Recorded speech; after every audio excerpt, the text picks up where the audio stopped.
Hello, everybody. Thanks for tuning in. Once again, you're listening to World Combat Sports. What is good? We're going to jump right into it. Hey, this is like the second edition, third, fourth, whatever you want to call it. First of all, salute the Kano Local Sports in the building and live chat, man. Thanks for dropping through for the first time, man. Good to have you on board. We have a plethora of topics today. And you know what it is. Man, it's that gas. Seriously, today's gonna be about that gas again because you have the Charlo brothers beefing.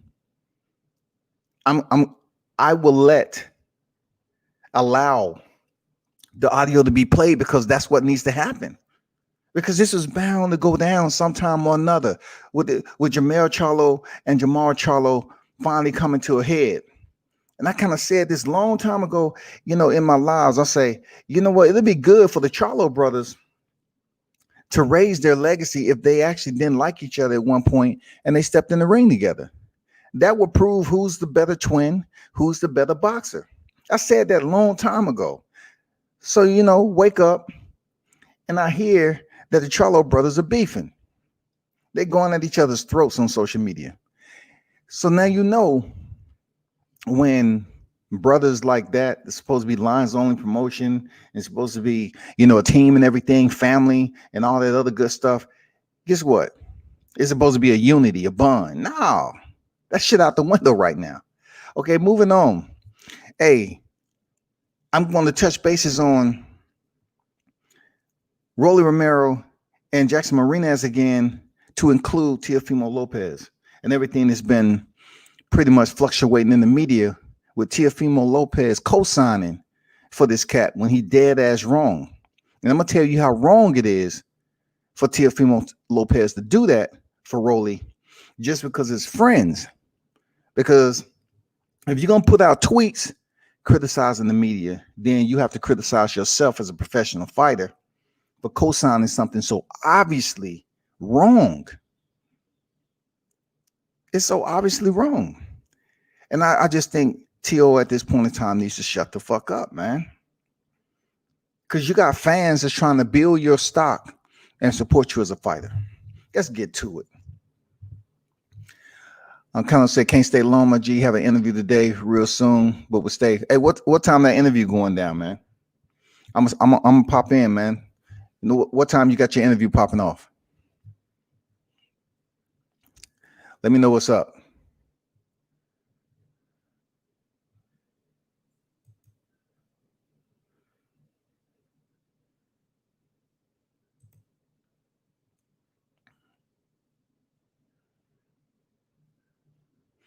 So let me pop this audio in, and we're gonna listen to what the Charlo brothers had to say why they're going in on one another. It was bound to happen, no surprise. And then we're gonna talk about it in the live chat. For those of you that's tuning in, to dropping in the live chat, man, hit the thumbs up button, share the video, and participate, man. Drop some questions in. Man, we got fire all over the place. We got gas everywhere. Gas and fire don't mix. 2 p.m. All right, cool, man. All right, definitely. I'm gonna try to roll up, man, and stop through and listen in. Abraham Supernova, man. Y'all check out Kano Local Sports, man. Check him out. He's big down there in the southern region of Florida. Big in boxing. So check out his interview, Abraham Supernova. You know what I'm saying? That's what's popping. Go check out Kano Local Sports, man. Check him out. Tune into his channel, subscribe, and get some good boxing content, man. Some interviews. He know a lot of fighters in the sport right now. So check him out, man. Support. Here we go. It ain't a hashtag no more. When Big Charlo didn't do shit about it, I stepped up. They mad at me. She working out right now. I'm headed to the boxing gym. She helped me in the gym, so I let her do her thing over here. But we're gonna have haters. We're gonna have haters, you know what I mean? Building big cribs down the street from they talking about. Y'all gonna do something with y'all bread and stop playing with me. I'm different. Quit playing with me. Yeah. I'm not mad at nobody. I ain't turning on nothing. I'm the 154. 154, I stand up for me. Nobody else stand up for me but me. I stand up for me. Y'all stand up for y'all. I do me. Ain't nobody in my way of doing things. I own Lines Only boxing gym. The shit, this at the house is supposed to be private for the house. Big ass gym, whatever we want in my house. That's what I do at my crib. Now, if y'all want to sign up for boxing, y'all go to Charlo Boxing Academy or charloboxing.com, y'all sign up there. Y'all want Lines Only shirts and Lines Only merch, y'all go to Lines Only and do it over there. All that other shit they talking about, trying to hype themselves up. They got that little bitch running around in the background. They know who it is. They've been knowing me for years. They can't get mad at me for accepting who I want in my life and how I do it in my life. If y'all want to motherfucking rock with me, rock with me. If y'all don't. So this little fat ass little kid, stay the fuck out my face, stay off my fucking phone. Fat motherfucker, don't come on texting on me, nigga. I need your little $2,000 that you talking about after I win a fight to come turn up your clubs, nigga. And then you want to come over here talking about some Lines Only elite. Nigga, I'm Lines Only, not Lines Only elite. Now, you want to see one of y'all pussy niggas in the street, I better smack the fuck out you. Nigga, let's go to any one of you niggas that ain't rocking with me. Nigga, y'all know what it is. It's Lines Only for life, nigga. Shit tatted on my head. For life. This is how I do shit, and this is how I feel.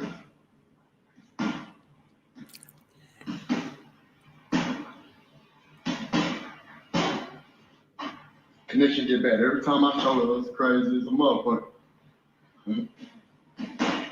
I got a motherfucking aerosol trip.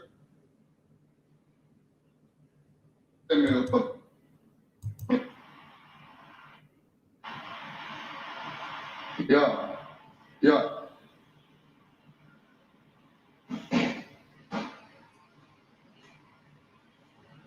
Because this is life for me. This is real life for me. I did go to college. I do have an education, but boxing is my life. Boxing is my life, and you cannot. I play with it. Fuck this service, man. Shit. So if you hear Charlo is going in, right? Charlo is going in, man. And you know, the connection's dropping out on his IG live. So just to be clear, it's dropping out on his IG live. So you know, with anything, you know, the people that you have around you, especially in this sport of boxing, you try to keep a circle, you try to feed people, and then they just get used to it. They get comfortable, complacent, and then they start doing dumb shit. We don't know what's going on. But let me keep you on. Let me turn it back on. Let's continue. Trying to speak something to y'all. Hey, for all you little suckers, motherfucker went on live talking about ringside with the Lions, ain't his channel, fuck ringside with the Lions, and Lions Only elite and all this other shit. My people was on his live, they heard it right away. They told me, no, go over there while the fuck out tripping. I said, why? How you talking about my shit? Talking about I wake up early. Nigga, you niggas are pussy niggas. Wake me up with this dumb shit. What they talking about? Can't wait to talking about my shit, nigga. I'm talking about shit, I'll do this my movement. You ain't gotta rock with it. Yeah, take this motherfucking live and put it on your motherfucking, take this motherfucking live right here and put it on YouTube like y'all niggas do. Bet that 50K that he was talking about. Put your bitch on that 50K, I put 100. I put 100 to your 50. The bitch can't fuck with me, none of her partners. Nigga, we'll run through all of them. Put 50 on each one of the bitches. My guarantee my girl smack everybody. Right now, nigga. That's on God. We've been training. We've been working. Talking that shit, nigga. I don't give a fuck what they say. This me.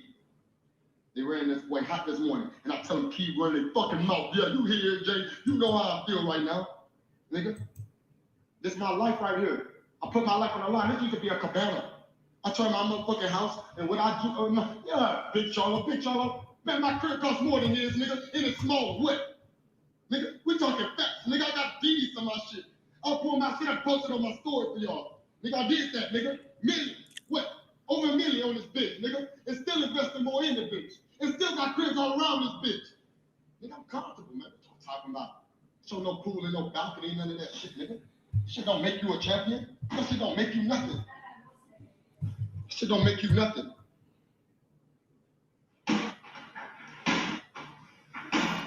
It's lines only, all right?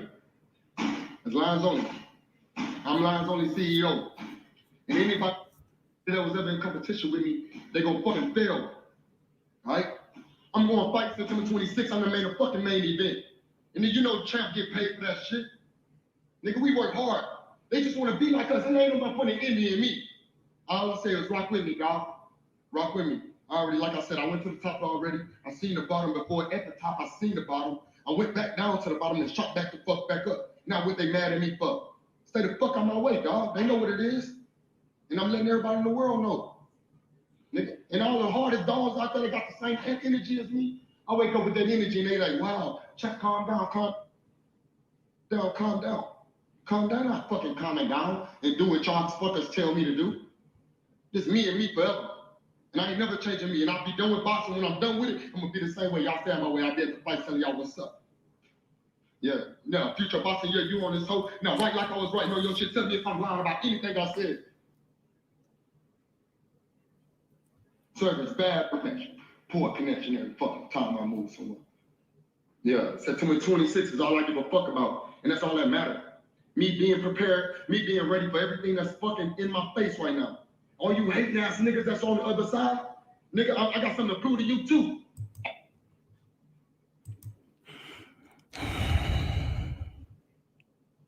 Yeah, Kono, I say the same thing. He'd be so emotional, but I think I got a twist for this. I always, analytically, I got to look at many sides to why this is popping off right now. It being August 17th and everything else.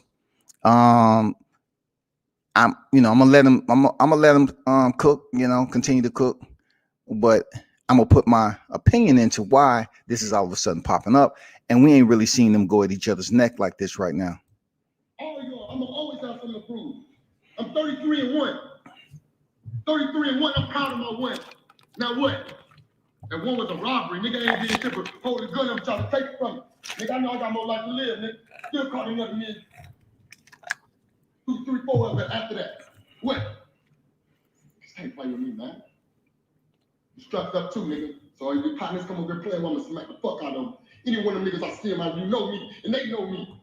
Yo, I was a head buster since the day one. So the young one, I was a head buster. I'm a man of my kingdom. And you be a man of your kingdom over there. Don't get on that live talking that shit like I ain't about that life. Anybody can know. Any fucking body know me. No, I will smack something. You know I talk about it, nigga. I be about it, nigga. I'm glad God gave me so many opportunities. I'm still here. And they done some stupid shit. I'm still here. They still trying to bring a nigga down, take a nigga out. They can't. Yeah, everything is a competition with me, nigga. Everything is a competition with me. Yeah. What's wrong with me, nigga? You went on live. I'm talking to you, future boxing. You went on that bitch early this morning talking about ringside with the lines, ain't my channel. Ain't this nigga? I'm proud of what I do. I pay for my photographer and videographer, nigga, every week, nigga, get a good check, nigga, to make sure I got good content for my fans that respect me and love me and for what I do. I've been changing lives since day one. I've been changing lives. I don't give a fuck. I'm gonna still change lives. I was coming up in the game with De La Hoya, nigga. You fought some of the niggas I had already beat. What you talking about? You fought Marinez twice. I beat him first. And then you turn around and fought some Puerto Rican kid. Come on, bro. I don't even want to go there with you. Stop playing with me. I'm the king. I'm the done of this shit. But I'm the little male. I'm gonna let y'all keep walking around talking this little Charlo shit. I'm gonna let y'all niggas keep talking about little twin. Nah, nigga. You mean 154? You mean the king of 154? Now I got a whole bunch more to prove. I'm fired the fuck up this morning. Yeah, nigga. And take your bitch, keep my fucking money. Clothes. Cause I bet in her like, hey, take your bitch ain't in pocket, nigga. She come over here talking stupid to me. Tell her get that fake ass account off of here, nigga. Every time I post a nigga, I'm posting nothing about no lines on elite, nigga. Fuck the lines on elite. Any nigga that support it. Nigga, it's lines only. Promotion. That's what it is. Ass niggas. Woke up this morning, saw Jim.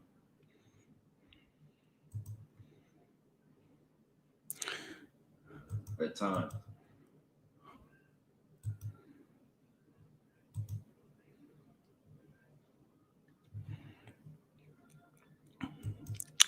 So shout out to Champ Side. That was his live. I mean, that was his vid earlier. I was just taking, some snippets of the audio out there. I'm still looking for the other. I want Charlo side of it.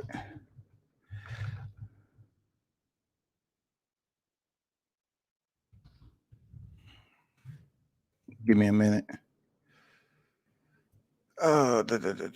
Okay, let me see. Charlo.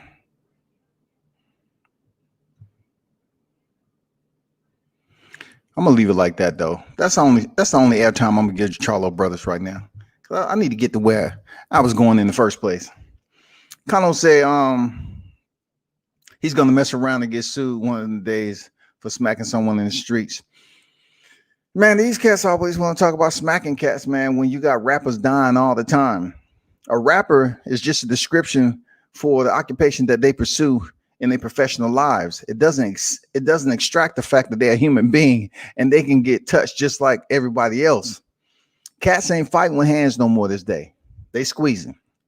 Hey, and you know damn well, as I do, Kano, you can be 112 pounds. If you know how to operate a weapon, you can pretty much do what you want to. It's cats has been killing for decades for a sandwich. So it ain't nothing changed today, especially social media. Social media, you know how many body counts social media has? A lot. It's a lot of cats that, got pulled up on from social media and touched. That's just the law of the land right now, man. That is the freaking Serengeti right now. Social media is in fact the Serengeti, outside of the physical aspects for which we travel every day. Social media is that virtual Serengeti. Period. The Charlo brothers gonna have to get it together. Of course, Charlo came in before Maul Charlo, and they always call him Lil Charlo and all that because he came out second. But when it comes to boxing, yeah, Maul Charlo is in 160, and he's still trying to establish whatever they got going on over there with Canelo Alvarez and Maul Charlo, trying to, peak his name, so to speak. And that's going to happen. That's going to happen with Sergey Derevyanchenko. It's not like Sergey hasn't been beat before, but for the Charlo brothers, it's a good matchup both ways. You know what I'm saying? It's a good matchup for both Charlo brothers going into this fight card next month. It's a very solid matchup. But this is my take on this too. Hold on for a second.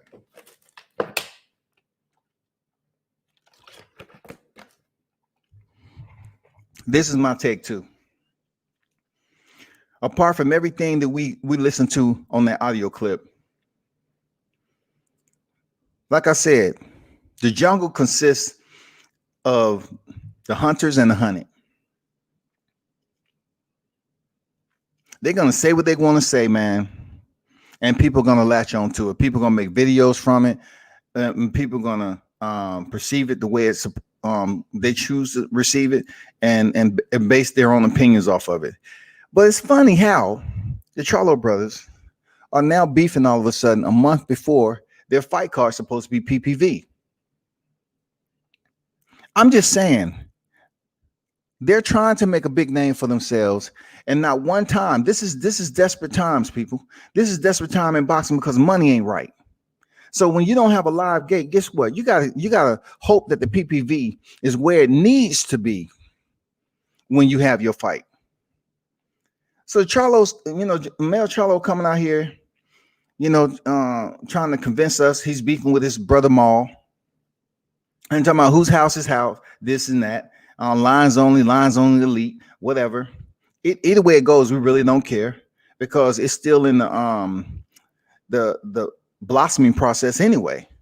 You know what I'm saying? It's still in the maturation process as we know it. But all of a sudden, they fight coming up next month. So I think we're gonna have like what 2-3 weeks of the Charlo brothers potentially giving us a different beef. It's coming out of family, coming out of something that we're not used to.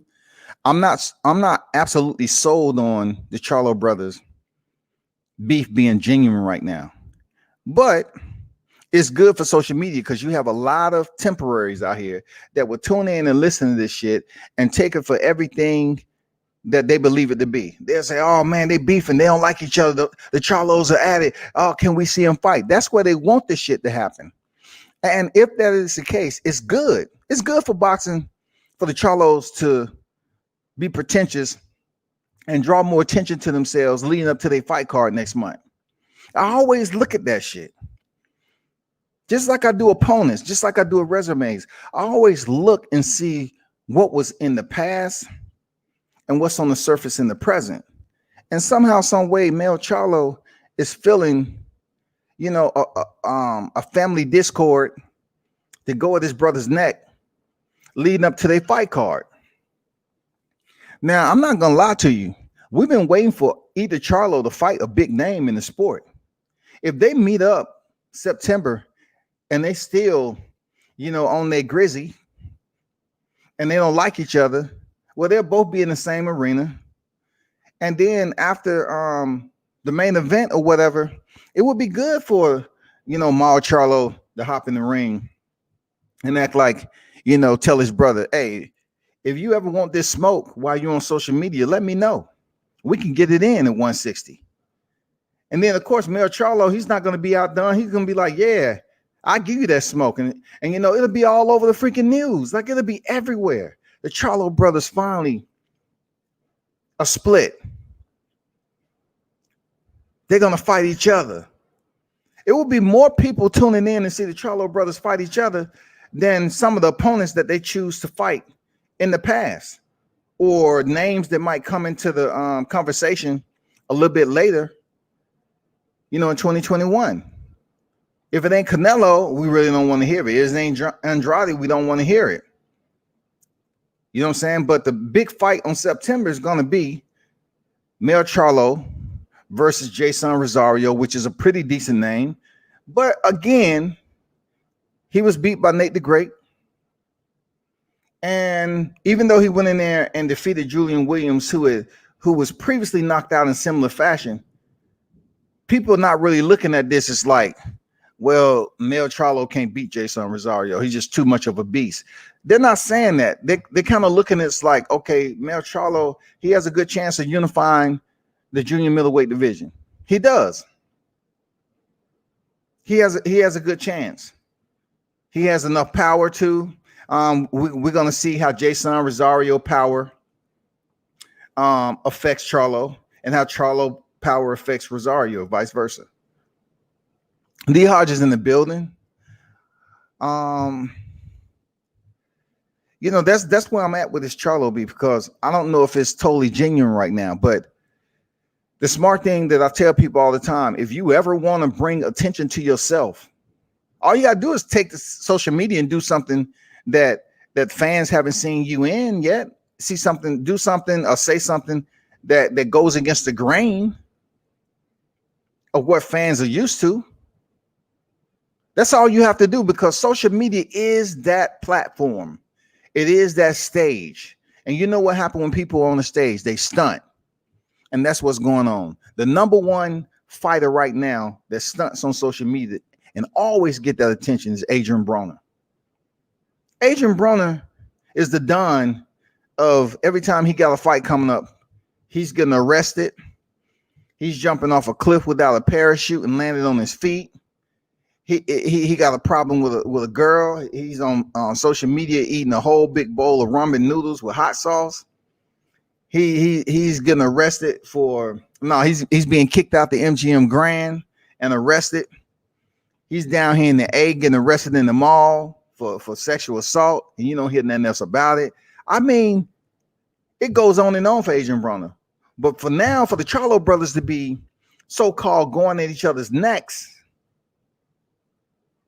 it brings more attention. Because if you don't know by now, y'all, their fight is PPV.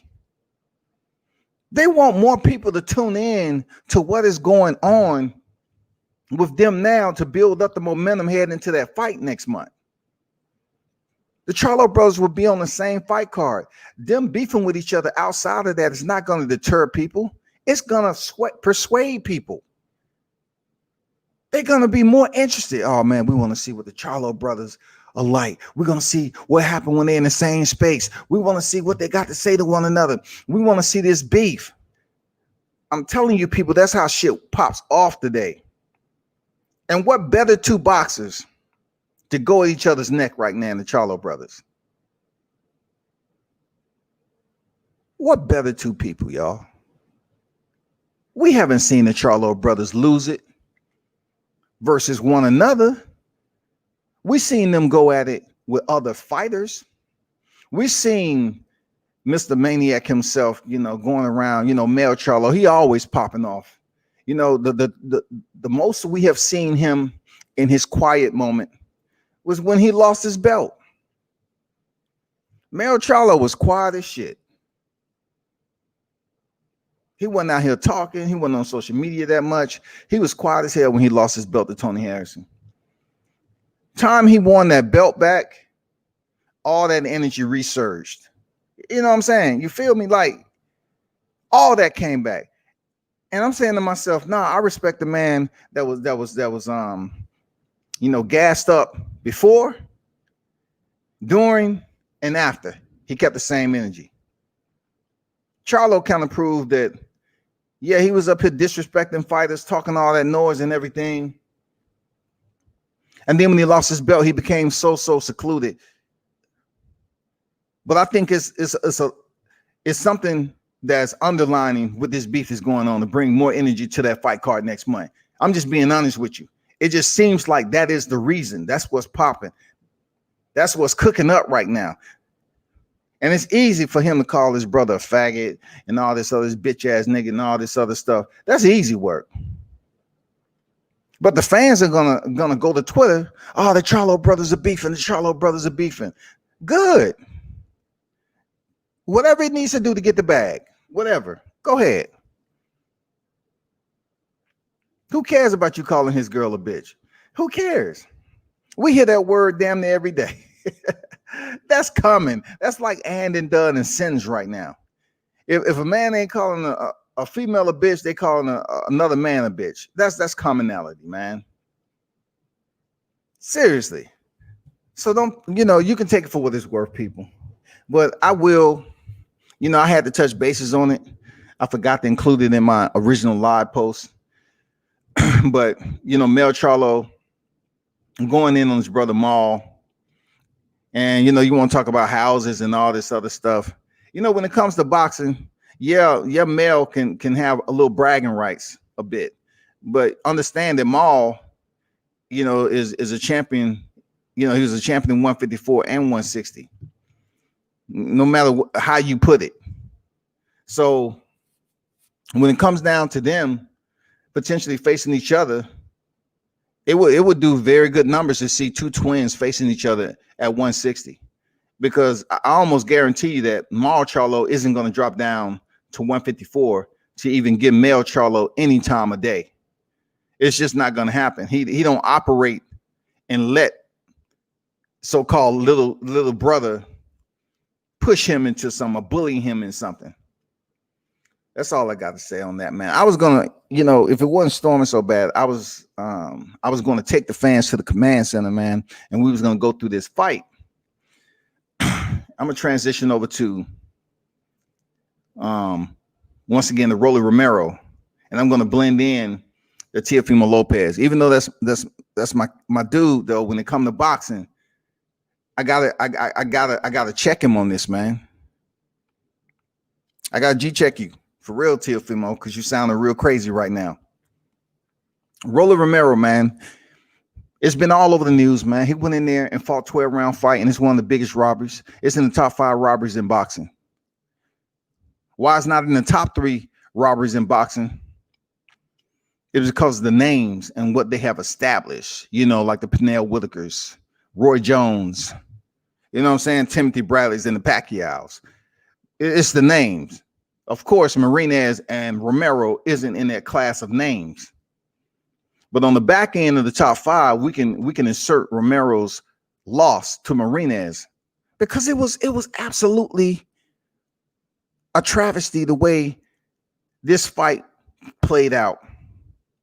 And what I'm hearing over here on social media, man, it make you motherfucking question your sanity. You know what I'm saying? It make you question a motherfucker's sanity. You don't want to channel Roger Mayweather and say somebody don't know shit about boxing, but did you look at the fight more than 3 times? And when you looked at the fight, did you mute it? Did you mute it? We don't want to hear no favoritism, even though it's a different type of commentary going on for every network, right?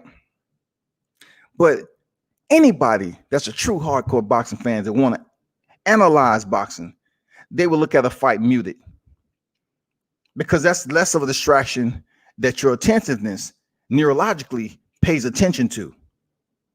You can just focus more. So from the opening bell, look, first of all, I gave Romero about round 1, the 5th one, and around the 8th, I think. Besides that, in between that, the fight itself, in my opinion, was all Jackson Marinez. Shout out to JC in the building. Coco the Don. Hey, be sure to check out Coco the Don boxing channel, man. Salute to you. Appreciate you stopping through.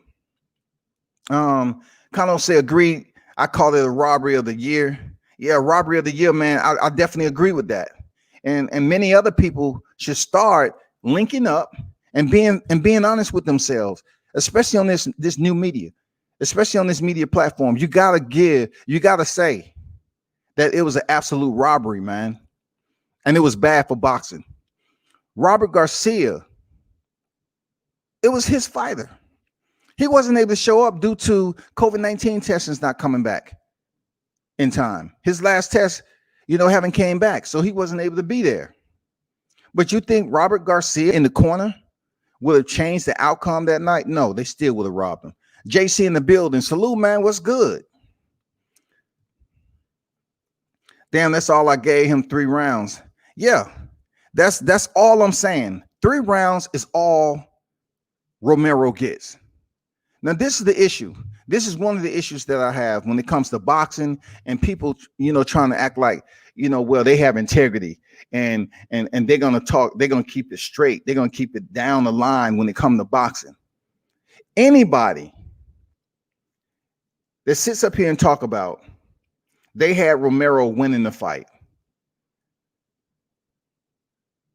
is acutely delusional. Something about your thought process is chronically debilitated. And I'm not even being facetious about it. I'm just telling you straight up. If you can't sit here with a common sense analogy of what the visual is, what your eyes are telling you in this fight, and saying that Romero looked amateurish, he looked like a tyro in there against Marinez. Marinez was the better boxer. Point blank, period, man. If you didn't see it through the entire fight where Marinez had his spurts, I don't know what to tell you, but guess what?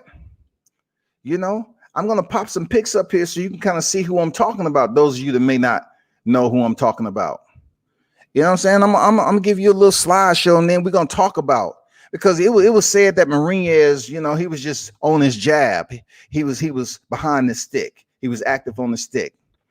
The stick is the jab, you know what I'm saying? But it was much more than the stick, y'all. It was much more than the stick. If Marinez had just a little bit more power, because his timing was there. Marinez's timing was beautiful. He was being first. Every time Romero thought about closing distance, Marinez made him pay. He rang the doorbell every time.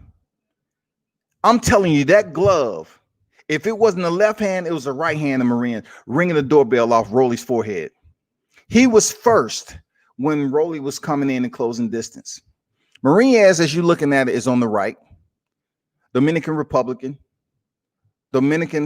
fighter rather. Solid 19-0 boxer. Not too many people know about, but they do now. Rolly Romero on the left, out of the stable TMT. All right. Now you have a gist of who the fighters are. Now,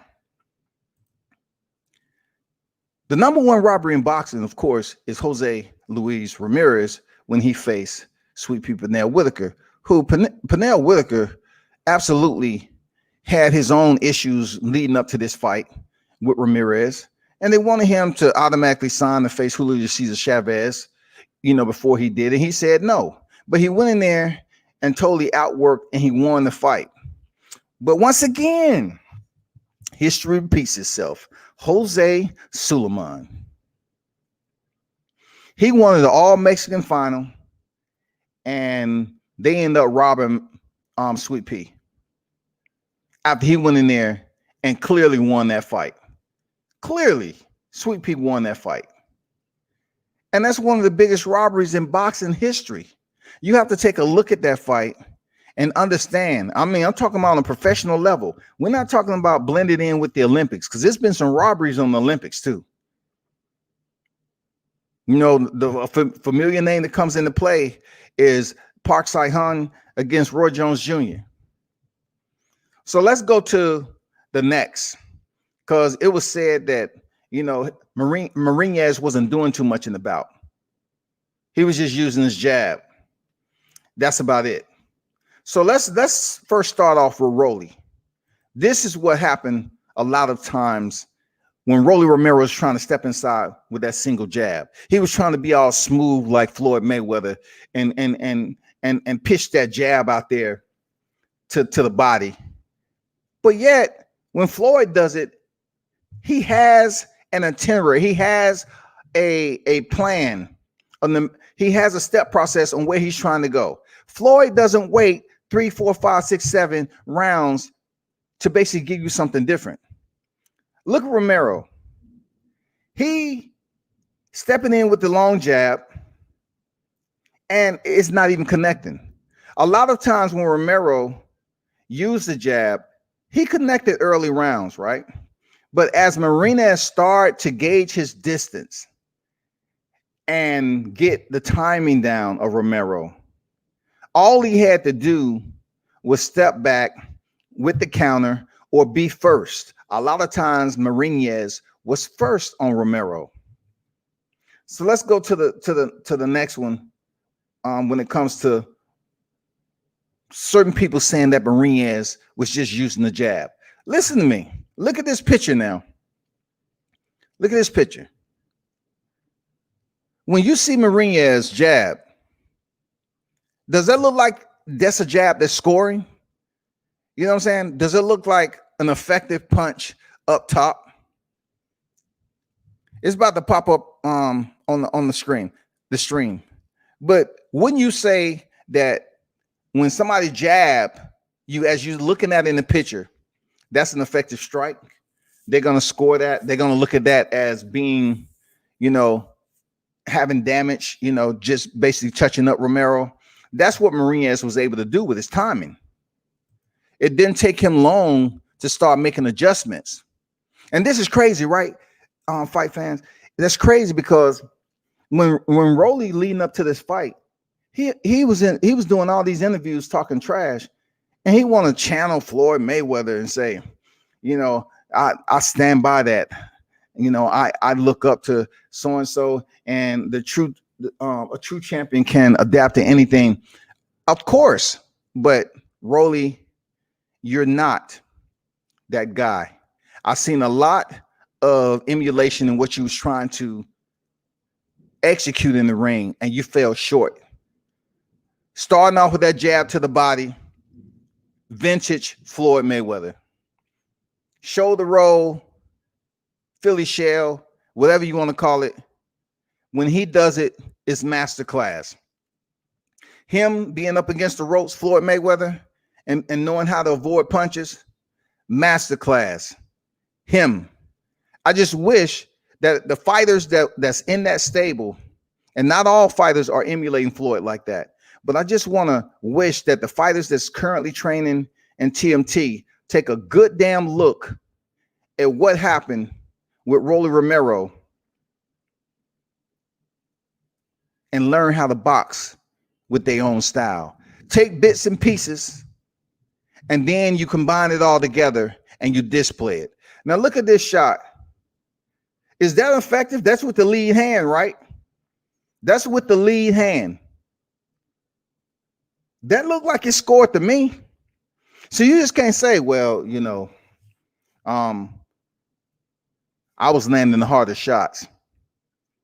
He was just jabbing me. Look at this. Come on, man. He's not going to sweat out of Rolly's hair.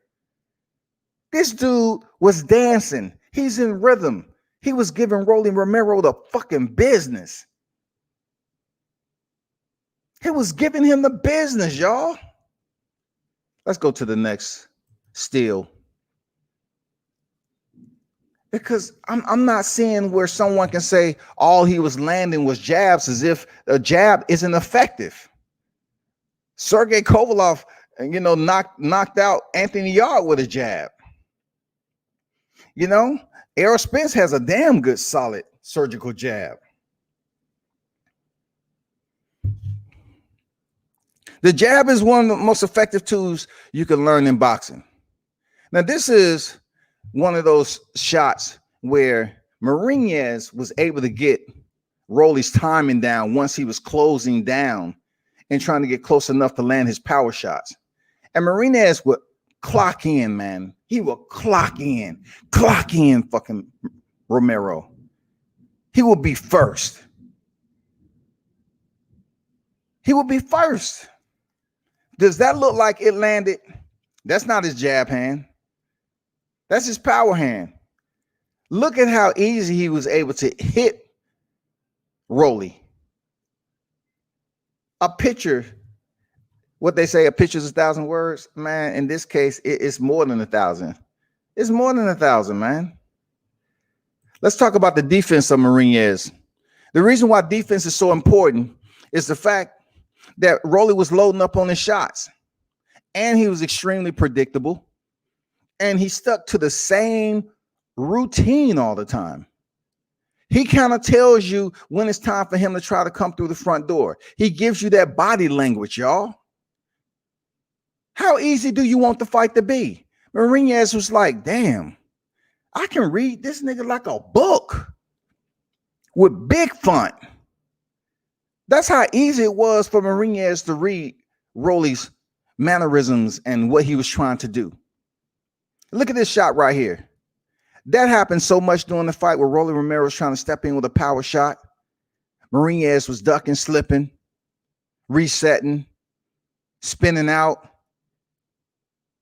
It was easy work.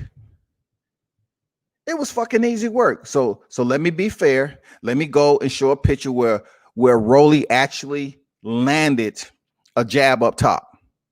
Okay? Because I think I showed you maybe what? 1 or 2 picks, if that, of him jabbing to the body because he wanted to, be cool about it and think he was Floyd Mayweather. But this is a pick where it shows, both fighters throwing a shot at the same time and Rolly being able to land his. Now, it was no knockdowns in the fight. It was no knockdowns. But I'm just curious to understand how in the hell through it all. And I wish I could have, I was trying to set some stuff up for you, man. I was going to take you through the whole entire fight in the command center. I was going to show it on my big screen TV, man, where I watch a lot of the fights. And we was going to go through the fight. I'm not sure if the viewing audience would want to see this fight again because it's so obvious. But if you're breaking it down round for round, it's perfect. This is me saying to myself, very, very puzzled and bewildered of how Rolly wins a travesty of a decision, and then he hops on social media and say he's a world champion now. He has all his compeers in boxing that's coming on Twitter and criticizing this dude. Rolly Romero has individuals that train in the same refuge in Vegas that's sending out tweets. Badu Jack's a good dude. Like Badu Jack don't talk shit like that. you know. But Badu Jack even said something. Tank Davis even said, he just put ASS on there. You know, you had plenty of fighters that's saying, damn, you know, it's fucked up. But Rolly Romero is taking and saying, you know, I'm a world champion. He wins the interim belt and he says, I'm a world champion. You fought for a vacant in a very controversial decision. And the only thing that Romero can do right now is rematch this guy. And, you know, looking at his skill set, people, I'm telling you, it takes Romero a lot longer than an 8-week training camp to get ready for Marinez. What Marinez was able to do right now, Romero cannot change effectively to come back in here and win or defend his belt. He can't do it. He's so far behind. The way he looked, he said, you know, he couldn't get off. It seemed like he wasn't explosive. And then if you listen carefully to his interview, he say, you know, we have bad days. And then he catches himself because he's drifting off, right? He's trying to stick to the script. He said, oh, but I won the fight clearly. If you look in the 11th round, he's not sure. He has his corner, I'm winning. And then the brother that's kneeling down in his corner, the trainer, he sits up there and tell him some bullshit. Yeah, we won in the fight. Now that right there is a nigga I don't need in my corner.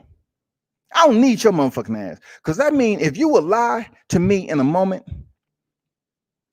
that I know damn well what I'm feeling and what I'm saying is telling me different, but yet all I did was, hey, I just wanted to hear from somebody else, you know, on how I should go out here for this last round, because I just need to touch up. That's all. You know, it's like you go to the barbershop, you say, hey, just touch me up right quick, and then, you know, give me a line in the front. You know, that's all I need. I just need a line. That's all Rolly was asking. And this motherfucker say, yeah, we went in the fight. You know goddamn well he losing the fight. How can you be a competent trainer on that level and you're gonna lie to your fighter? I'm gonna get to some of these comments in the live chat, man. Colonel said, agreed. I call it a robbery of the year. Colonel say, Rolly El Rotero, Romero. Colonel Sports said, let me see. Coco said, JC the Dunn. Damn, that's all I gave him, 3 rounds. All this coming from me who predicted Rolly to win. But the facts are the facts. Yeah, a lot of people predicted Rolly to win. You know what I'm saying? I mean, a lot of people predicted Rolly to win on the premise of his boxing footprint and supposedly, you know, his knockout power being 11-0, 10 knockouts. Now 12-0, 10 knockouts. So, I mean, I know with knockout power, you're going to have fights that you calculate some wins, you stack them on top, and then you're going to run into opponents that pretty much have a pretty damn good chin and a core, and they're able to get through the rounds and take it to a decision. Not a good look for PBC and Showtime. I totally agree, man. First of all, they wasn't even first out the gate.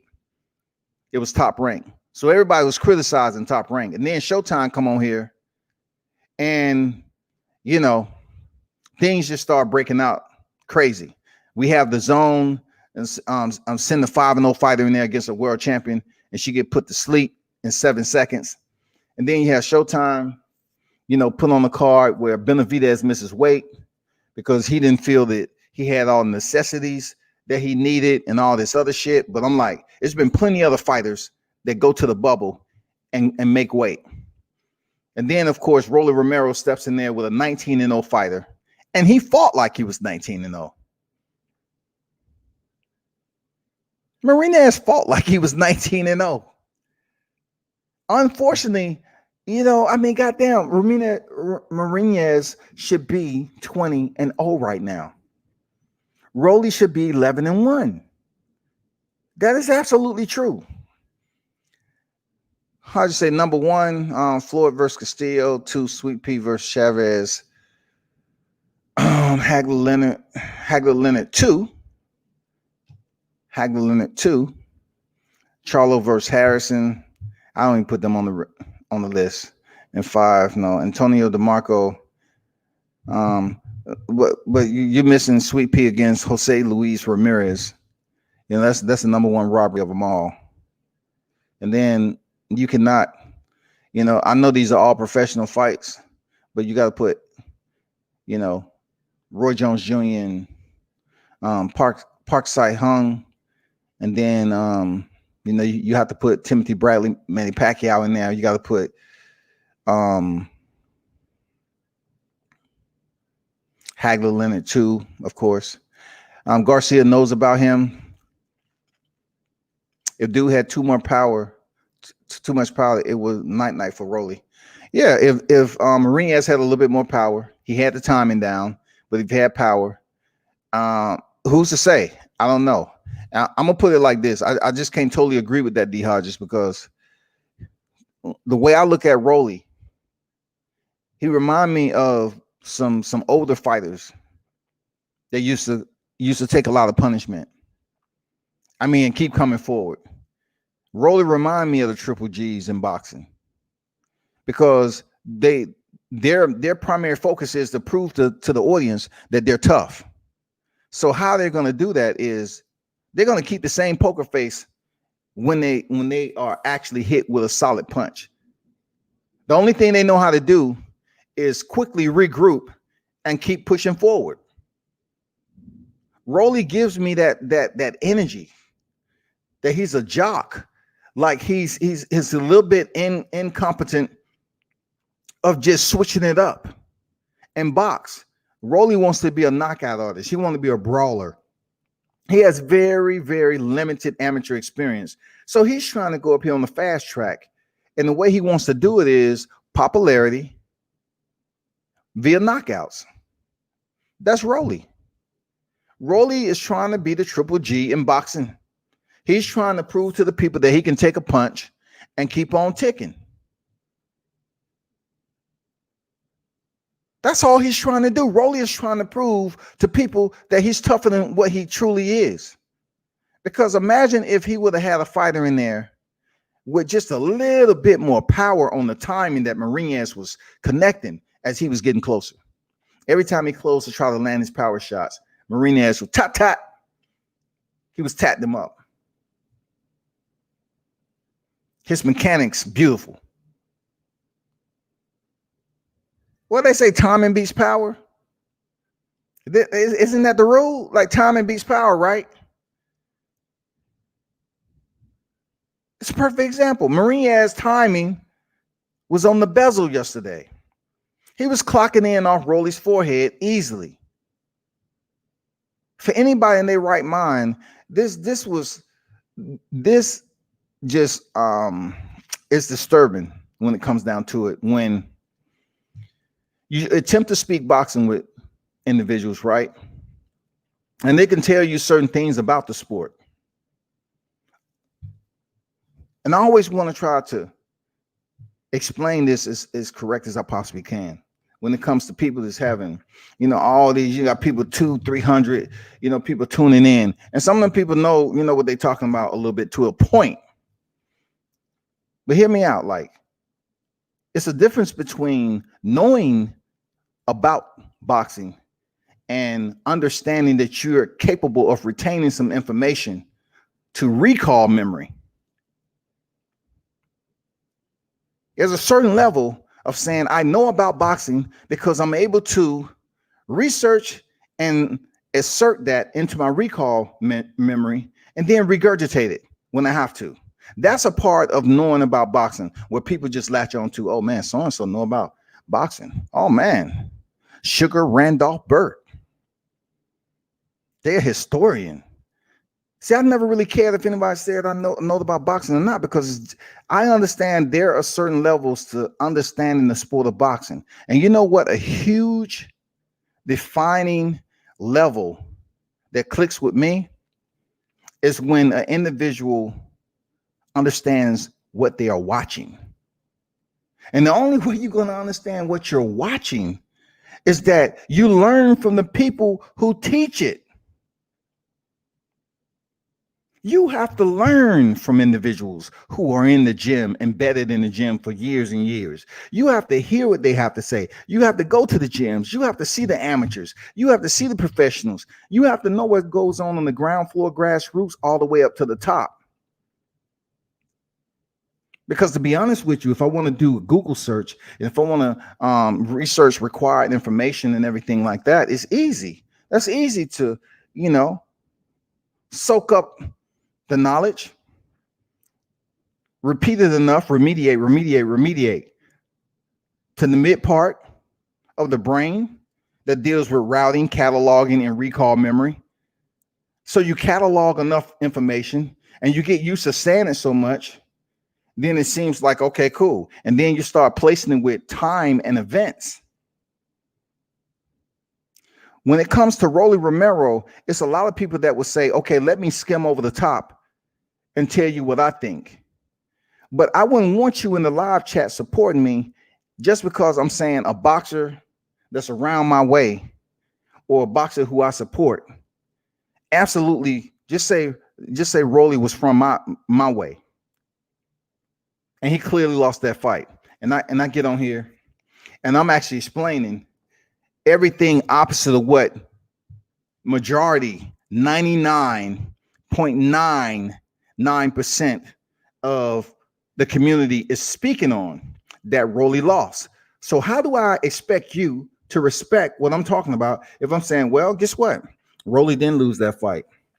That was the right decision. You know what I'm saying? You have some veteran judges on deck. Lombardi came in there and graded the bout 118-110, and that's the way it should be. I don't want you to respect me after that. I don't want you to respect my boxing knowledge after that, because I'm not here to explain to you age appropriation when it comes to cognizant, when it comes to an area that you have basically surpassed critical learning and you understand right from wrong. It's not up to me as an adult to explain to you that what you're doing is absolutely wrong and explaining a situation that you know damn well that Rolly lost, but you're going to sit up here and explain to the masses that he sit up here and won, and this is why. Why did he win? How did Rolly win? Well, he landed the hardest shots. Well, check this out. When did harder shots in a 12-round fight? We're talking about harder shots in between rounds, periodically sprinkles of power shots landing on a fighter. When did that ever become a process where the judges look at that? Oh, that's 2 points each right there. Oh shit, he landed that power shot, man. Let me get him about 5-6 on that. When did that ever come to a conclusion? If you ask certain people what constitutes a knockdown, they wouldn't be able to tell you. Per the terms of the ABA, they wouldn't be able to tell you. But you can do Google searches and everything like that, and you can get on here and you can have the cadence as if you understand. Just because you're telling us about Rolly Romero and Marinez, we supposed to believe it because you sound a certain way.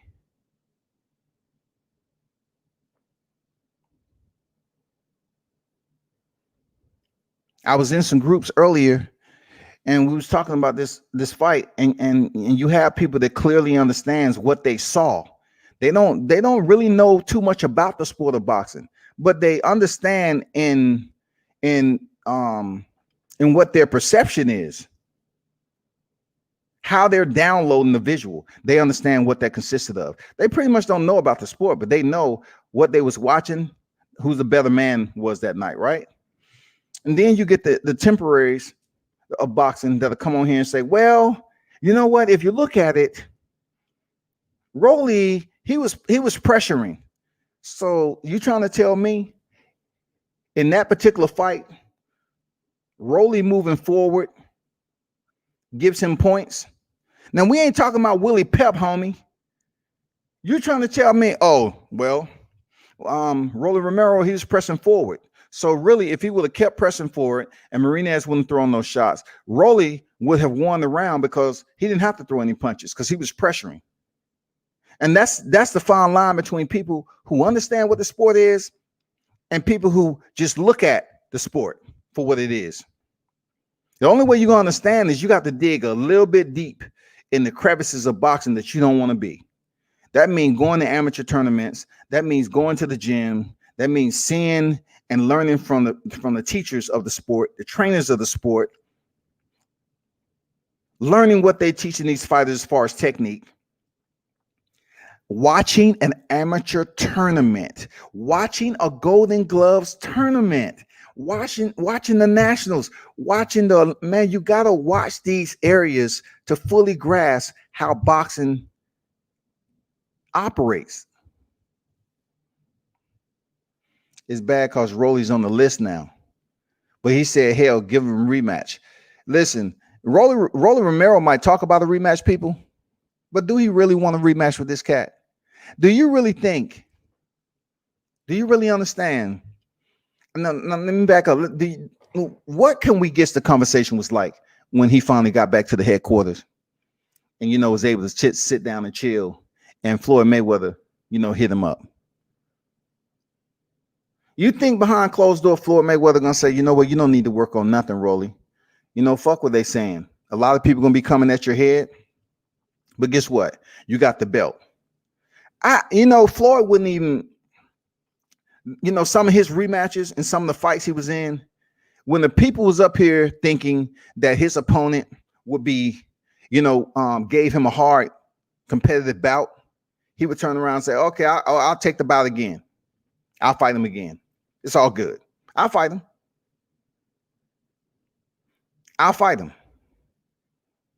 When Conor McGregor was a 2-division champ, mixed martial artist coming over here and people was like, yeah, Conor McGregor gonna come in here and fuck Floyd up. Why is that? Because he's a mixed martial artist. But this is boxing. Majority of the arsenal and majority of the areas of striking that he is blessed with to be able to execute inside the cage is off limits and illegal in the boxing square. So how are you saying Conor McGregor is gonna go over here and blast through Floyd Mayweather? Well, if you just look at 2-division champion and him being able to take kicks, elbows, knees, and everything, his ring IQ is going to be way better than Floyd because he's used to pretty much defending against multi areas and then striking from multiple areas. Like I said before, a lot of what he's able to execute in the cage is off limits in the boxing arena. So you're putting on heavier gloves than 4 ounce, and you walk into another man's domain who's been doing this forever. He should have been a gold medalist. Floyd Mayweather should have been a gold medalist. We know that. But yet and still, he still grew in the sport, 5-division champion, multiple accolades, fight of the decade, year, all those accolades. He was great.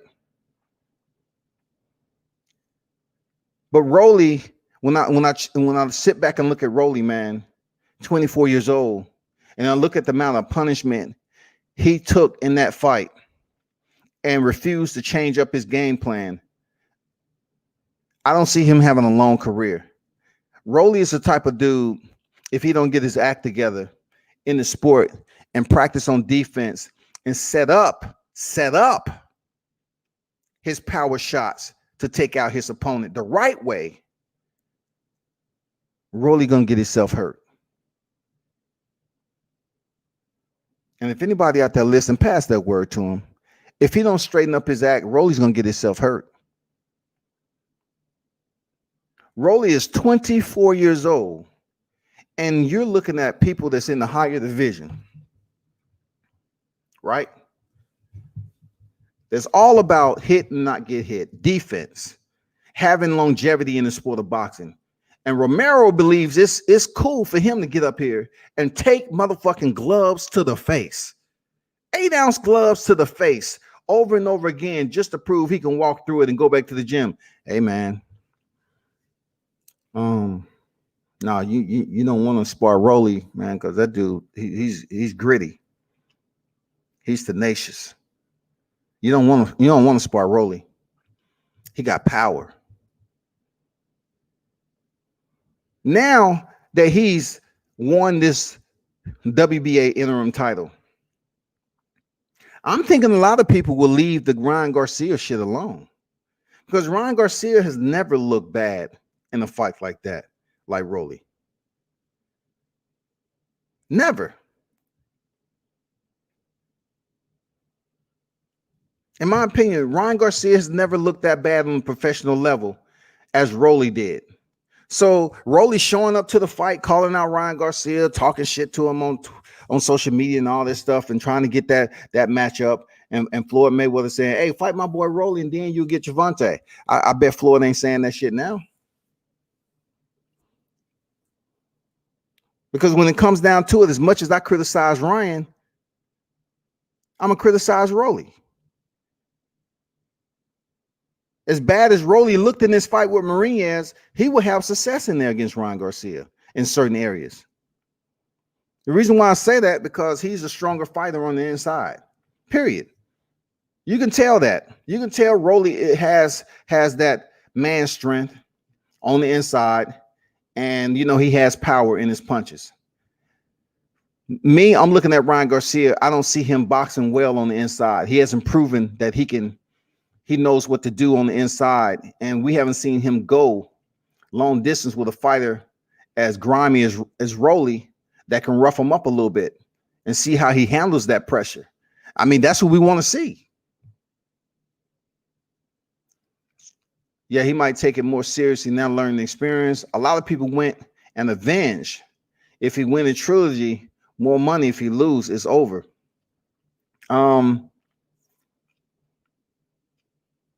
There are a lot of people that had the opportunity to rematch.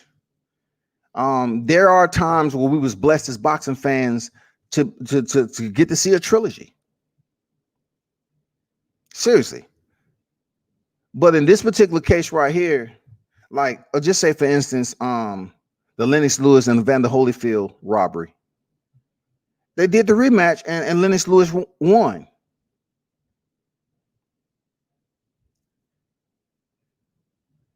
It's certain trilogies that happen just because, okay, that fight is too close to call. Let's go to a rematch. Boom. Rematch happened. Oh shit. It's a 1-1. It's a rubber match. Boom. We get the trilogy. So all three phases of the trilogy, it prompted us to tune in. Why? Because it was entertaining. It was extremely entertaining, just like the Triple G and Canelo fight. It was controversy, but it was doubt. It was optimism. People was like, damn, who really won that fight, Triple G or Canelo? So when they stepped back into the rematch, what happened? Canelo gassed him. He left no doubt in that fight. And he won. It's no ifs, ands, or buts. Now, of course, people understand that they still trying to make this trilogy, and that's the only way that Triple G robbed. That was a robbery too. Okay, let's get it straight. Triple G in there with Sergey Derevyanchenko was a robbery too. But they robbed Derevyanchenko because they wanted to kind of leave Gennady Golovkin with some hardware. So whenever they make this fight with Canelo Alvarez, it wouldn't be so lopsided for the viewing interest. He has to have something. Give him something. Okay, we'll leave him with this IBF belt. Even though he had the IBF stripped from not facing his mandatory, we would goddamn give him this IBF belt. Okay, cool. And we don't know when that fight's gonna happen still. And by that time, Triple G, he'd be at the local AARP signing up for senior citizen discount. I don't know when that fight's going to take place, potentially in 2021, but I do not care. I think Canelo Alvarez has basically changed levels, and it will be a much easier fight in the trilogy. But anyway, back to my man Rolly. Teofimo Lopez. Teofimo Lopez, I spoke highly of Teofimo. I still do. He's a good dude. But when it comes down to maturity, when it comes down to understanding that your audience are latching on to your words, your audience is supporting you for some reason or another. Right now, Teofimo's audience, some people support him because of checking out his IG. Some people support him as a boxer. Some support him from where he's from, what he's been able to do in certain instances throughout the sport. They have their own reason for supporting Teofimo Lopez. And like certain people have their own reasons for supporting World Combat Sports.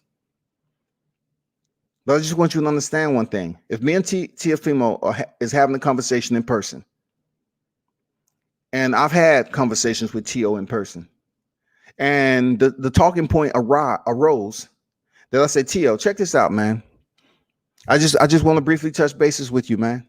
I want to talk about the fight with Romero and Jackson Marinez, man. You got time? He said, yeah, no doubt. That's my boy. Because I heard him say that before. Rolly's my boy. I say, Teofimo, you was on Twitter talking about how journalists, get on here and act like we know about boxing and everything, and they never stepped in the ring. But I just want to ask your honest opinion outside of friendship. Do you believe Rolly Romero won that fight? Now he has the option. He has the option because God blessed us with the option to have selective amnesia.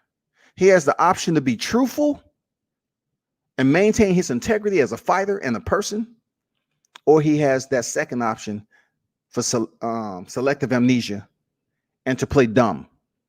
I'm gonna say, hey, Teofimo Lopez, do you think for 1 second Rolly came out of there with the victory? If he says, hey, off the record, he had a bad night, and we know what happened. I understand that language, but I will have to ask him again. So what you telling me? Off the record, he had a bad night. So what you trying to tell me, Teo? You trying to say he won or lost? All I'm saying is he could have performed better. And, the situation as an end result, it's not that I agree with it, but I pretty much, said what I said because that's my boy. I would have said, okay, I don't absolutely turn my back on Teo for that, but I would give him the benefit of the doubt of not telling me straightforward that, yeah, he won the fight. And then I would have said, okay, explain this bullshit. Teofimo, explain this bullshit you talking to me now. Because I support you. I support you as a fighter. But as a person, you pushing some buttons right now. Like you are influencing me to doubt competence right now. Because you're a boxer first and foremost. And all the history and backstory of your Olympics and how you was trying to compete for the US, and then you turn around and you if you won this bout or lost that bout, you still wouldn't be able to qualify. So you went and competed for Honduras and everything like that. Guess what? As a person, I want to hear what you got to say. 100%. Keep it a hundo. Do you believe? And if he would have told me straight up, my boy won. So I would have went to him with the scorecards. What do you think about this right here? Especially 118, 110. You think Rolly Romero, with the referee Lombardi gave him 118, 110, you think that's legit? Yeah. I would say, man, you know what? Hey, obviously, friendship in this particular case right now is overloading your judgment. Period. Your friendship right now for Rolly is overloading your judgment, because anybody in their right mind would sit up here and be real with themselves and say, hey, as a fighter, I'm going to tell you straight up, Rolly lost the fight. He lost it bad. But I'm not going to say that in public. Come on, man. I'm going to look out for my boy. I'm going to say what I got to say. But I'm going to say Teofimo Lopez needs to shut the fuck up right now, because boxing is already fucked up. But you have a big fight coming up with Vasily Lomachenko. And the tweets that you're putting out right now, I totally don't agree with. Let me pull up Teofimo's tweets because Teofimo, you tripping. You know what I'm saying? You tripping. Teofimo says, I could give two fucks about what y'all say about me. My last tweet was more so about at sign up for KOs and how many of you are eating this man alive. If the man is willing to have a rematch to prove he won, then so be it. Case closed. So that last portion to prove he won tells me, delusional wise, Teofimo has selective amnesia and he's looking out for his boy. Rolly is Teofimo's boy, man. They're really good friends. Here's his next text. How is that majority of these boxing journalists are so-called experts, but have never fought a day in their life? And look how Teofimo, when I say you need to shut the fuck up, you never fought a day in their life in or outside the ring. And yet we have to listen to the shit. LOL. Hashtag pathetic. How can you sit up here and summarize majority of the journalists and say they haven't had a fight? Are you trying to compare us to Dan Raphael? Are you trying to compare us to some overweight dude, Jason Whitlock? Are you trying to compare us to people that seem like they've been sitting behind a computer and writing and being journalists their whole year and they're deconditioned, out of shape? You can't do that, T.O. You don't have the right to do that shit. You don't have the right. You sounding real stupid right now because you're saying how majority, you put us as a majority of journalists are so-called experts. And this is where we need to educate you. We're not trying to be experts. We're trying to say enough content and information that is relatable and has validation to it when it comes to the sport of boxing, and allow our opinions to come close so it mirrors what is actually taking place in the boxing ring. That means the matchups that's pending, fights that just happened, and the results. We want to make sure we're along the lines of mirroring up or being abreast to what we're actually looking at. So it's not far off like this particular fight that you're co-signing your boy with. You're sounding more dumb to the fact when you're talking about journalists, because you're trying to say you are a fighter that's supposed to be an expert. You are a world champion, T.O. You are a freaking world champion. But yet you're trying to tell me that the technique that you've seen Rolly execute in the ring is something that you would do? You're going to tell him that, Rolly, I didn't see you do anything in the ring that I wouldn't do? You're not a friend of that cat. You just up here fucking him over.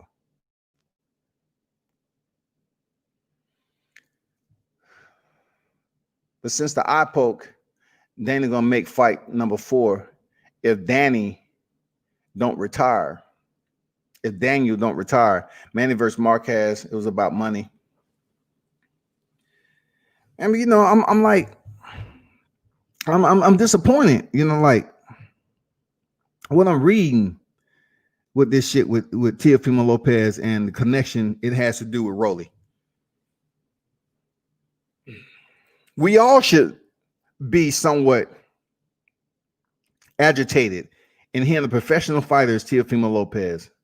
And he has skill, no doubt about it. And he is a world champion in 15 fights.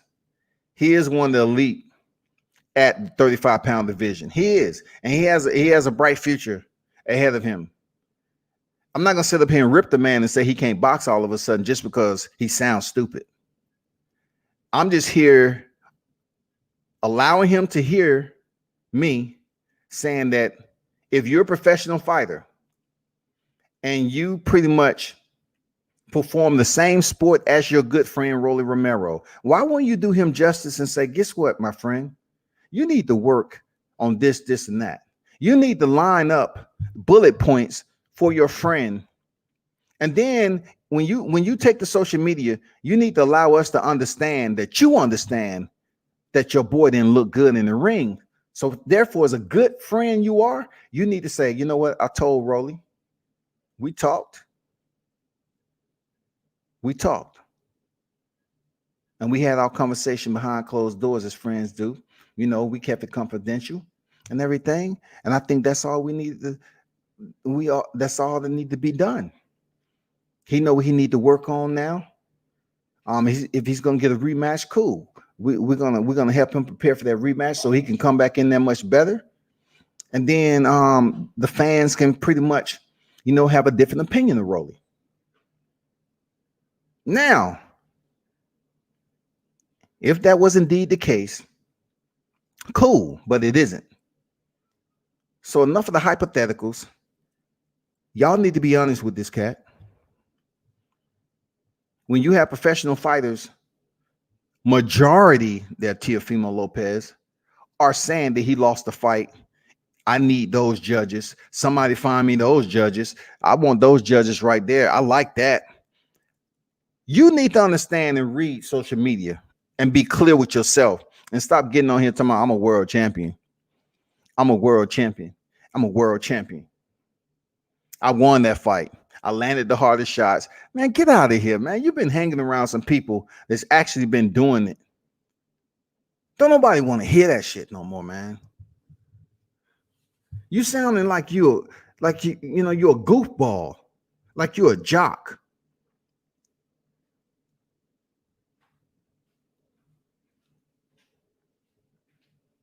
Only thing you know is about the sport.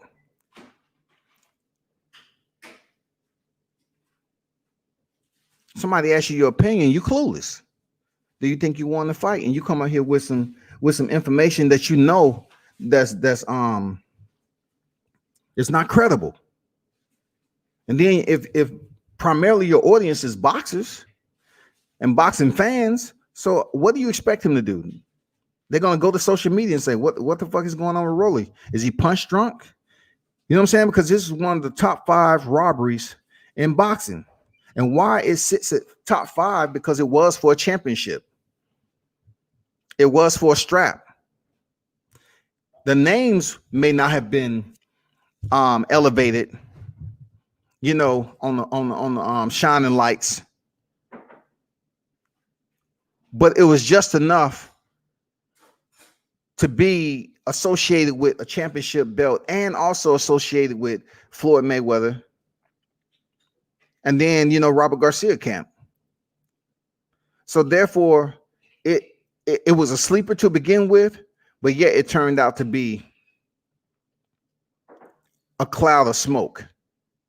It exploded the right way at the end for the wrong reasons. The explosion happened when they read off the decision, and we thought for sure that Marinez had gave Romero his first loss, and then turn around, it's going the opposite way. So for Marinez, you see what he did? Marinez turns to his left. He goes, take a knee. He says a prayer. He has a smirk on his face, and he leaves the ring. Romero, what he does, he pounds his chest like he actually won the interim title. Like he actually won through performance evaluation, and the judges got it right. They're not going to respect you for that. Now, of course, there's going to be a lot of people that dog you out on social media, Rolly. But when they see you in person, they're going to be like, yeah, Rolly, what's up, champ? What's up, champ? You know how they do. What's up, champ? We seen you in there, champ. We seen you. We got you. Congratulations, champ. I'm just not going to be, I just can't be one of those person because I need to see Rolly go back in there with Marinez and go 12 rounds and prove that he's a better fighter than what we witnessed this past Saturday. That's all. That's all he has to do, y'all.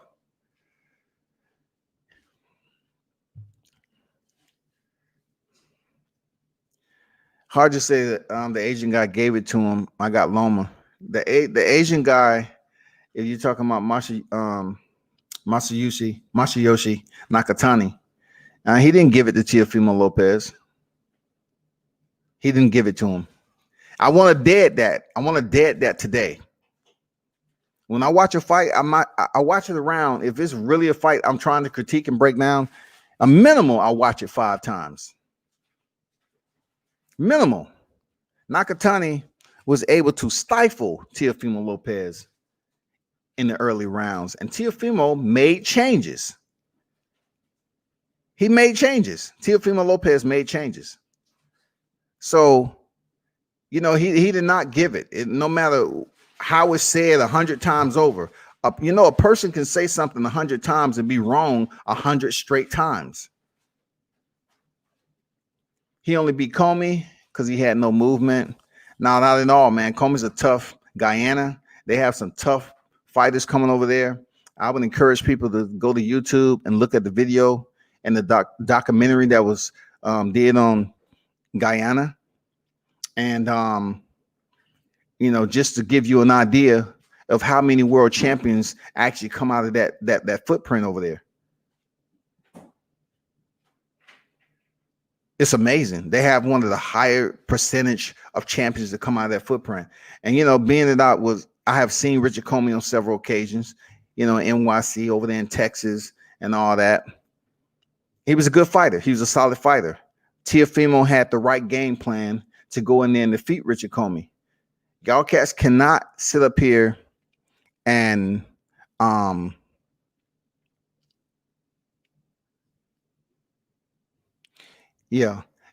cannot sit up here and just jettison the value of a fighter's skill set just because they looked a certain way or they was in there with a certain fighter that may have gotten a knockout. You just can't link their entire history to that. Why? Because they're greats out here that have been on the wrong side of the decision. They have been on the canvas. They have been knocked out. They have been knocked down.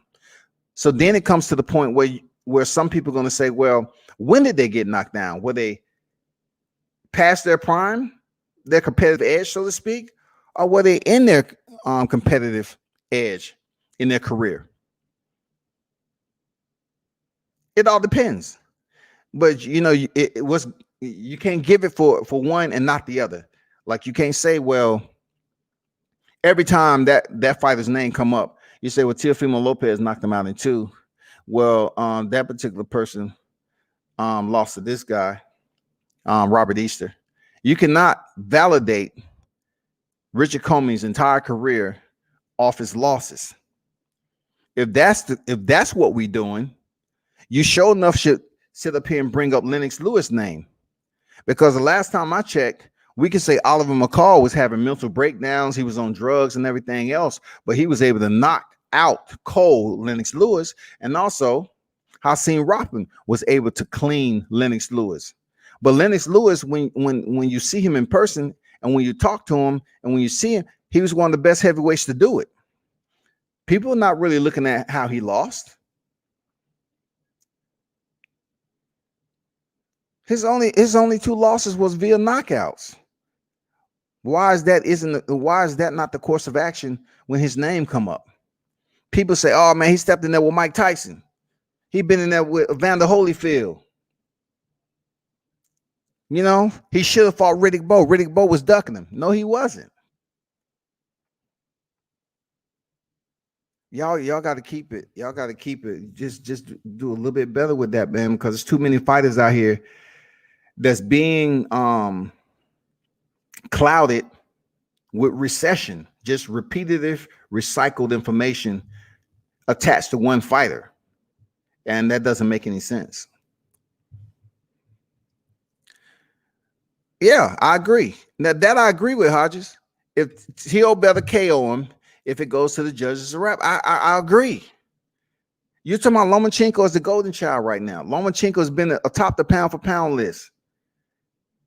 You know what I'm saying? It's Canelo, Lomachenko, Canelo, Lomachenko. So therefore, if this fight goes to the scorecards, we might see a repeat of what we just witnessed with Rolly Romero and goddamn Jackson Marinez. You know what I'm saying?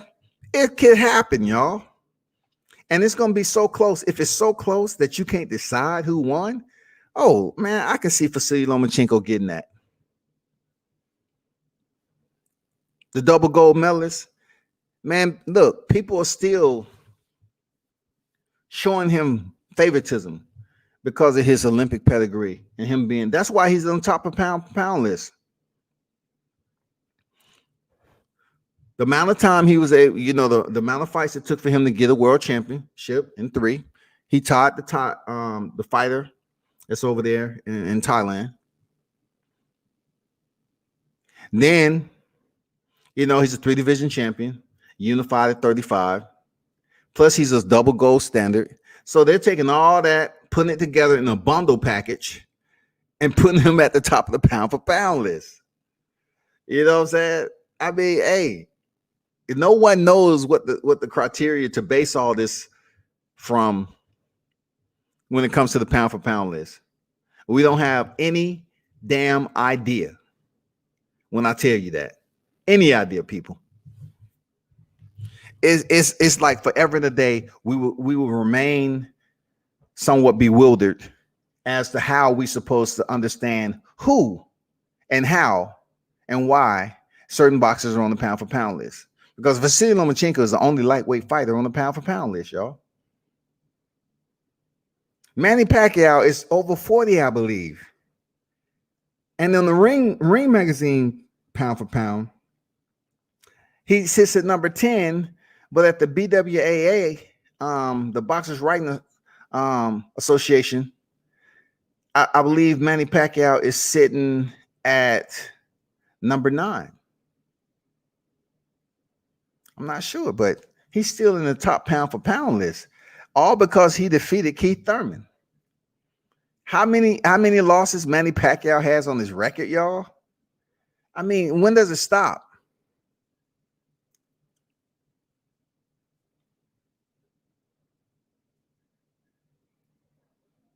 I'm just saying, what is the criteria? What is the criteria? Alexander Usyk, he unifies one division. He moves up and he faces a soft touch in Chase Witherspoon. But yet Ring has him number 5 on the pound for pound list, y'all. BWA has him number 6. How? The man only unified the cruiserweight division who no one truly pays attention to. But you have the lighter weights up there. I get it. You have the 160, 35, 18 bantamweight, and then you have the 47. You have the 47 division, Terrence Crawford, Errol Spence. Then you have Usyk up there. I guess he's representing the heavyweight division right now. Because what's crazy, they placed him in the pound for pound list when he was a unified cruiserweight champion, but now he's done. They still have him in the pound for pound. What do you represent really? And then you have the other 47 Spence, and then we talk about Gennady at 60. And then Estrada, he's super flyweight, and we're looking at Arthur Beterbiev, super middle, and then closing that up another 47 pounder. I mean, welterweights all over the place. Only one super middleweight stands on the ring, but BWAA, they don't have Arthur Beterbiev, who's 15 with 15 knockouts and 0 defeats. They don't have him nowhere. Anyway, I'm not getting into that. But y'all know where I'm coming from with this Rolly shit. Y'all understand where I'm coming from, this Teofimo. We cannot sit up here and accept this. And y'all need to do me a favor, really. Y'all need to do me a favor. Be better at what you choose to place in your recall memory.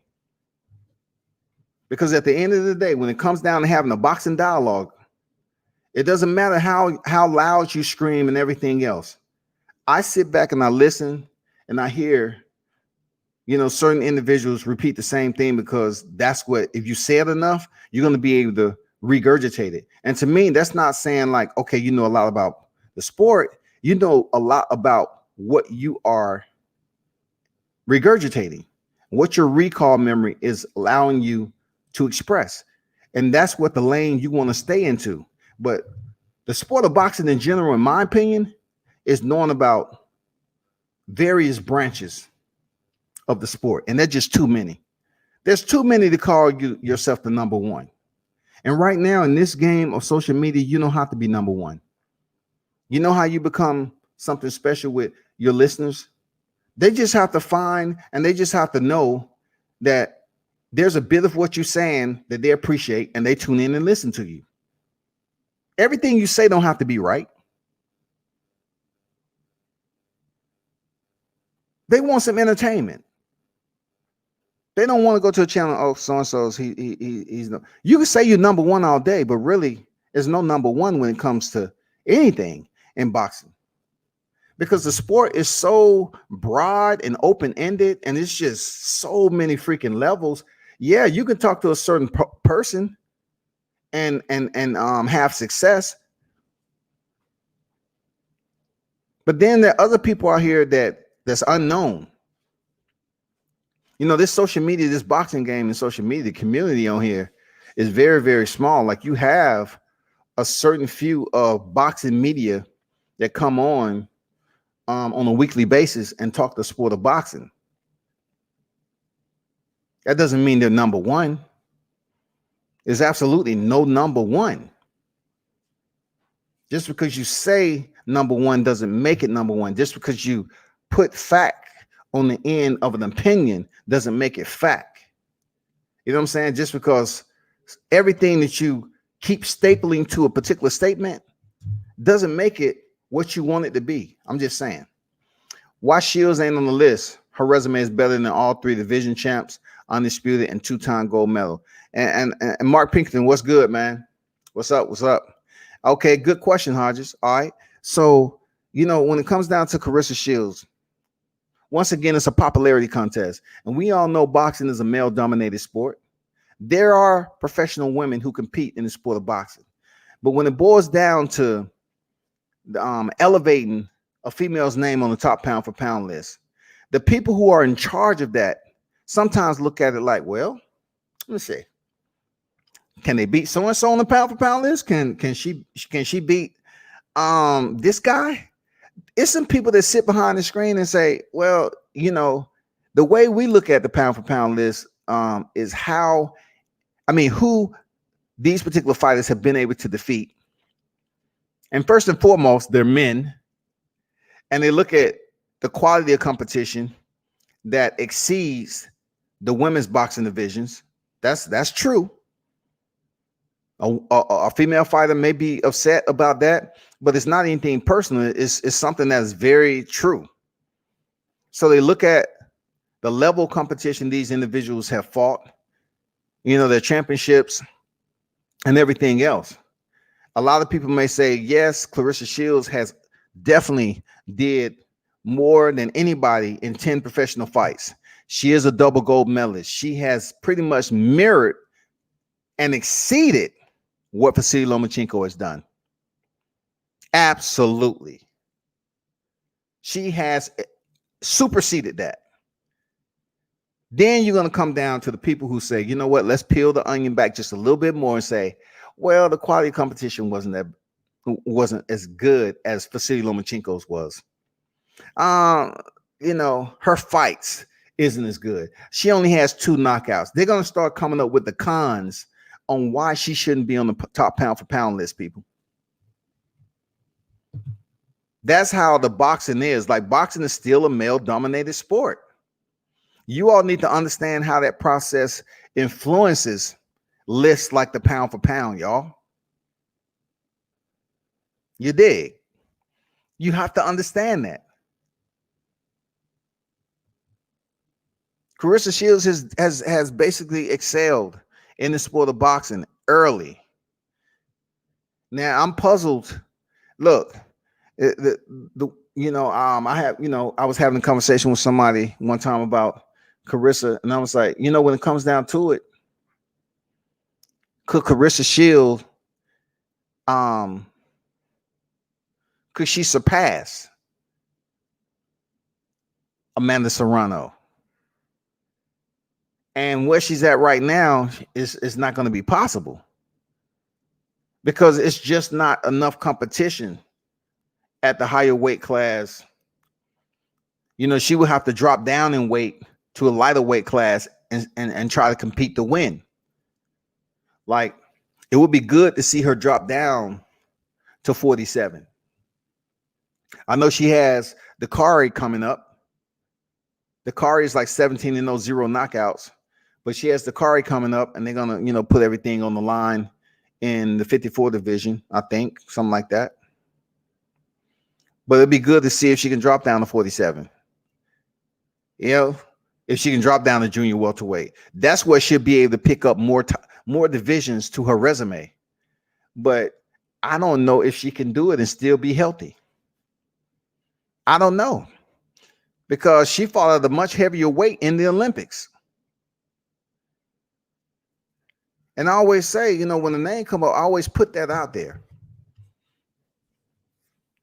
It would be amazing if Claressa Shields, earlier she's been able to accomplish her, her achievements, now stack away divisional titles, go on the hunt. And, unfortunately for the women's division, it's just going to be difficult for her to do, man. She could surpass Manny Pacquiao and Amanda Serrano if, therefore, there was an opportunity for her to fluctuate in weight, healthy-wise, and go out here and fight. That will cement a lot of what she's saying about being a GOAT. She will have to come out here and do something that Amanda Serrano has been able to do. And some people might say, well, she don't need to do that. Well, what are you looking at when it comes down to the sport of boxing? Are you looking at a 7-division champion as greatness? Yes, that's greatness. All right, that's greatness. And then you look at Claressa Shields, exclude the gold medals in the professional ranks, exclude it, right? And you look at her 3 divisions and her being the fastest to ever do it. All right, the greatness. But is she in a class of her own? Yes, she was able to do something to place her in a class of her own, male or female. That brings me back to, just put everything else as far as her, stacking divisions, being higher than Amanda Serrano and being higher than Manny Pacquiao. What would place her in a situation to be on the pound for pound list, like Hodges said earlier? That they're doing it faster than any other male or female should indeed place Claressa Shields on the pound for pound list. Being that she was able to accomplish something that's never been done before. That's saying you're in a class of your own and you should be on the pound for pound list.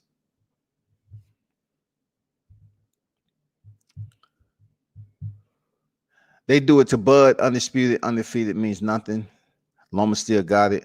Sean Porter started at 168. Yeah, Sean Porter started 168. Fought 154 too. Dropped down to 47. Errol Spence, he started at 154, dropped down to 47. Yeah, the one thing about these, starting off in the AMs with that level of competition at a higher weight, okay. But I'm telling you, professional is a different story fighting at 168. Could you imagine Sean Porter fighting 168 right now? Nope. That wouldn't be a smart idea for him to step in there with somebody like Joseph Benavidez, for him to step in there with somebody like Caleb Plant. It wouldn't be a good idea. That's the one thing about AMs, man. AMs, you have so many stories about individuals that fought at a higher weight and beat this person and that person, but when it turns over to the professional side, there's an ebb and flow.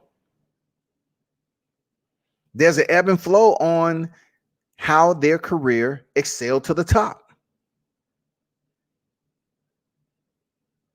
It's much different. Look up Errol Spence. Errol Spence, his Olympic team, they're not considered one of the best Olympic teams to ever do it.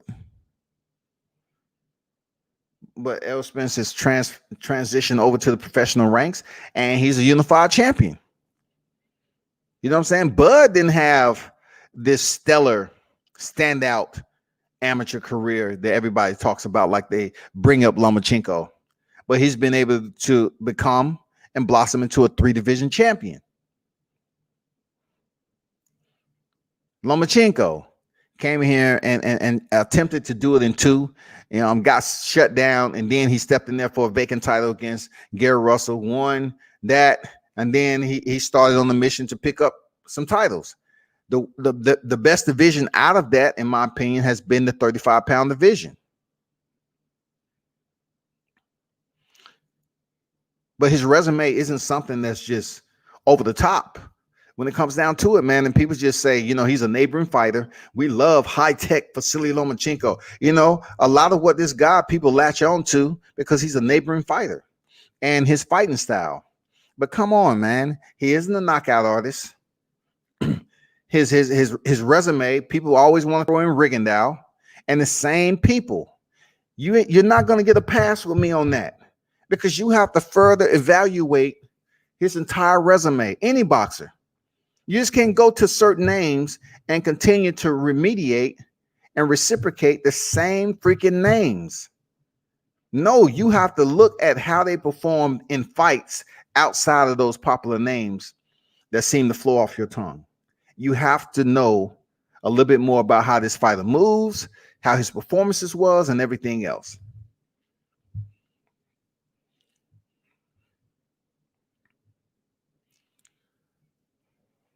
$154 to over 200. Yeah, man, like Carissa Shields, man, if she had enough weight classes at her disposal, if she's able to move down and collect two of the lighter weight classes, it'll be a tough weight cut for her.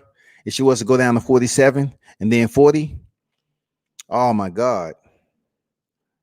Five division, and then come up and pick up another two. She'll be a 7 division. She has enough time, but it'll be a hard weight cut. I mean, could you see Carissa Shields going down to lightweight? I mean, that'll be so much weight for her to lose. I don't think she's never been that light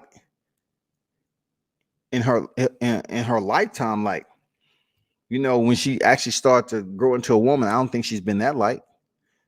But she can basically put herself in a class of her own. And you know what? That's what it takes to be considered one of the greatest boxers of all time. That means they're separating you from the class from which you contended in. Like, okay, we're not just saying woman. She's one of the best boxers of all time. That would do that. If she's able to become 7, 8 division champion, even 7 divisions, already she's she's in the class. She's the quickest to do it. But imagine if she collected some more divisions, more titles. I mean, it's going to be untouchable. And she's extremely young in the sport, so she has ample amount of time. She can be selective, choose where she want to go on her itinerary, get it done, and keep it moving. Yeah, I picked up another division. I mean, by the time everything is done and said, it's going to be like, damn, in the modern era, Carissa Shields was able to do something that we never thought somebody could do in this era. But you know what? That's up to her. That's up to her body, her team, and everybody else. Anyway, hopefully something else positive comes of this. We get to see in the next 2 weeks if by chance they're gonna sign this rematch, because it needs to happen. And it's amazing. That's how amazing boxing is, right? You have 2 names like Rolly and Marinez. It's not really big names. All right, there's not really big names at all. Don't even try it. Like these guys are not big names in the sport of boxing. But what's amazing about the sport and social media is that everybody's talking about these cats. And they can't talk about Marinez in a bad way because he did nothing wrong. He wasn't a bad sportsman, even though he should have. He went to the corner and prayed. He walked out. His team is, Robert Garcia is like, man, come on. We won that fight. When they read off the scores, it was like, okay, yeah, that's about right for our fighter. And then when it came for Rolly, he said, no way. It's no way, shawty. No way you're going to tell me that he won. And that's all I'm saying, people. That's all I'm getting at. When you have situations like this in boxing, it furthers degrade the sport. But the people who are making money in the sport, they say to themselves, you're going to come back and watch us regardless of how many times we fuck fighters over. We don't care. Fighters begin to understand what being screwed over is in the amateurs. They know that. They have those hors d'oeuvres presented to them, some people in the amateurs. So when they get to the professional ranks, guess what? They already know what it's like to get screwed over, whether it's a Golden Gloves, national, whatever. They know what it's like to get screwed over, people. It's nothing new. It's just when you get to a point on the professional ranks where you don't put your heart and soul, man, you've grown up a little bit. You might have kids. You might have family on deck, and you have a lot more to work for now. So therefore, you're working hard in the gym. You're doing everything. You're trying to elevate your status in the sport for people to gravitate to you. And when people gravitate to you, you make more money and you become a bigger ticket. That's why professional ranks, when you get fucked over, it hurts. It's extremely bad. The side effects of being, screwed over in the robbery in the professional ranks have residual effects. And then some fighters are not able to recover from those, from being screwed over for years. That's my point, man. Mark said the Rolly situation is a bit touchy. If Santa Cruz can push Tank late, we may see another bad decision. At that point, we could see an investigation could get interesting. Very solid summation, Mark.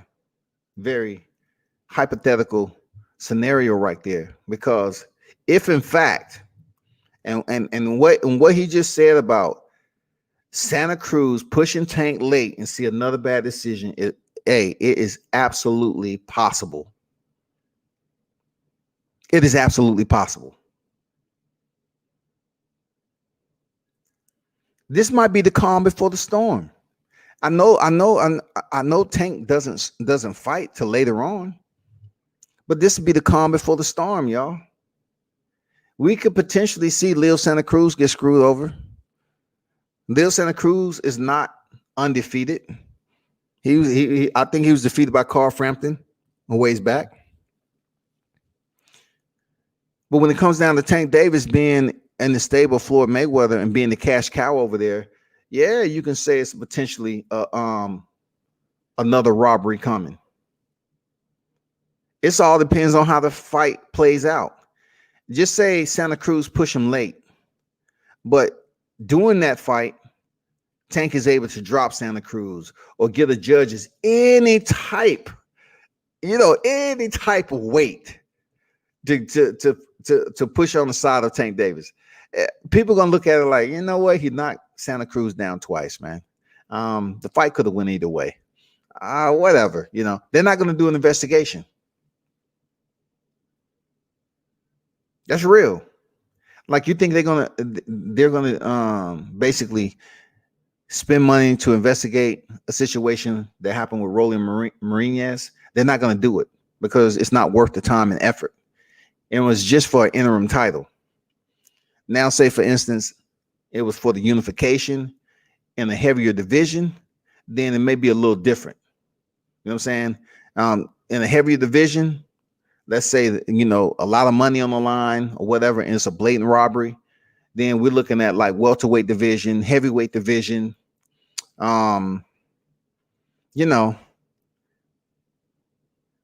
junior middle, some of the popular divisions. But yeah, we may indeed see Gervonta Davis going there, and Leo Santa Cruz, man, his punch output, his volume. The way we're looking at the copy box, right? People like, oh man, Leo Santa Cruz leading in this fight. He's just throwing too many punches for Tank. And then it get to the final bell, and they have Leo Santa Cruz up by 3 rounds. And then when the scores come out, all the judges score the fight for Gervonta Tank Davis. Hey, it can happen. And I truly don't think if it do, it's going to be an investigation to follow. I don't believe so. Unfortunately, I just don't have faith in boxing to be fair like that. You know what I'm saying? I just don't feel it's fair.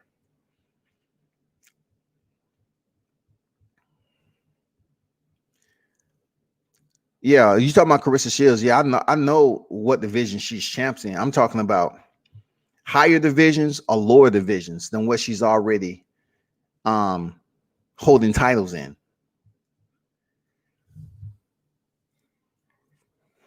That's why I said 47, 40, 35. You know what I'm saying? That'll give her six. That'll give her 6 divisions right there. I don't think she can make 35. I truly don't think she can make 35. It'll be very tough for Carissa Shields to make 35. But if she can sweep and go down there and sweep up those divisions, get the titles, and add them to her resume, she could possibly be one of the best fighters to ever box in the sport, period. Period. Man or woman.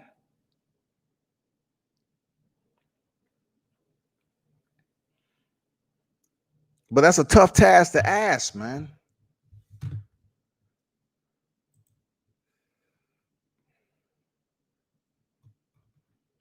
Let me go through these.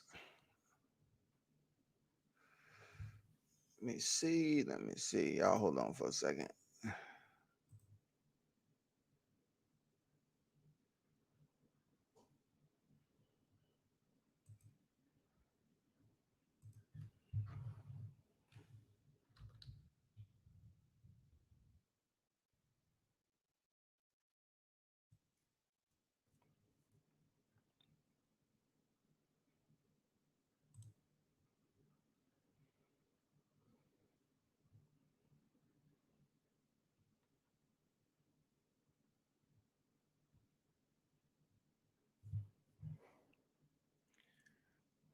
I thought he was going live.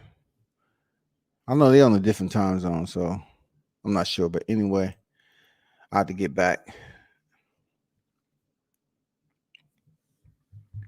Now, of course, Hodge is reading your comment. Like when it comes down to Gary Russell moving up to from featherweight all the way up to 47, if that is the case, okay, just say it is the case, right? So we're talking about 4 divisions, right? If indeed he's able to be successful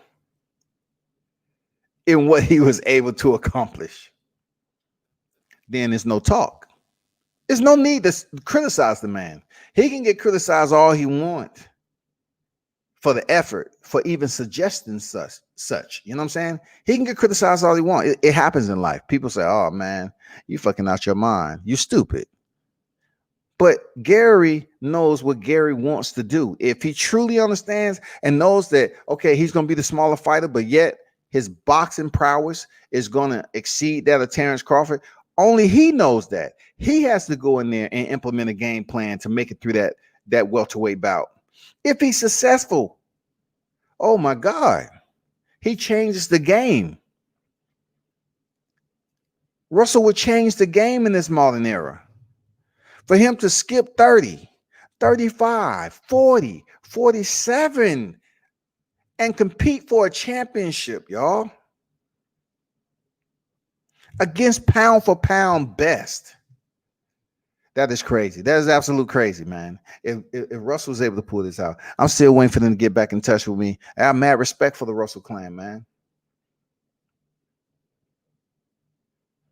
I mean, it's crazy. Antoine competes at super lightweight. Antonio competes at bantamweight. Gary competes at featherweight. I've seen all the brothers fight in person on more than one occasion. Those individuals I call the first family of boxing. I'm not persuaded by what other people think about just because, you know, they're directed at other fighters. I just look at the man for what he's worth and what I understand him to be. And that's through conversation, that's through familiarity and stuff like that. But yeah, You got Russell, the oldest, and then you got the middle. He fights at bantamweight, and then you got the youngest who fights at super light. It's only a matter of time before they hit the scene and make their presence known, man. And people not talking too much about the Russell brothers because they're not on social media like that, man. They move as a unit, and they're very selective on how people see them. Very educated individuals. So if Russell believes that he's able to move up to 47 and give Terrence Crawford a very competitive bout, if he believes he can compete with Terrence Crawford, kudos to him, man. Kudos to him, man. I ain't mad at him. 4 divisions, he goes in there and does something, even if he goes the distance. Listen, if Gary Russell goes the distance with Terrence Crawford, it's a win. Because you're talking about a guy who is homestead in the featherweight division in his career, right? Fighting once a year.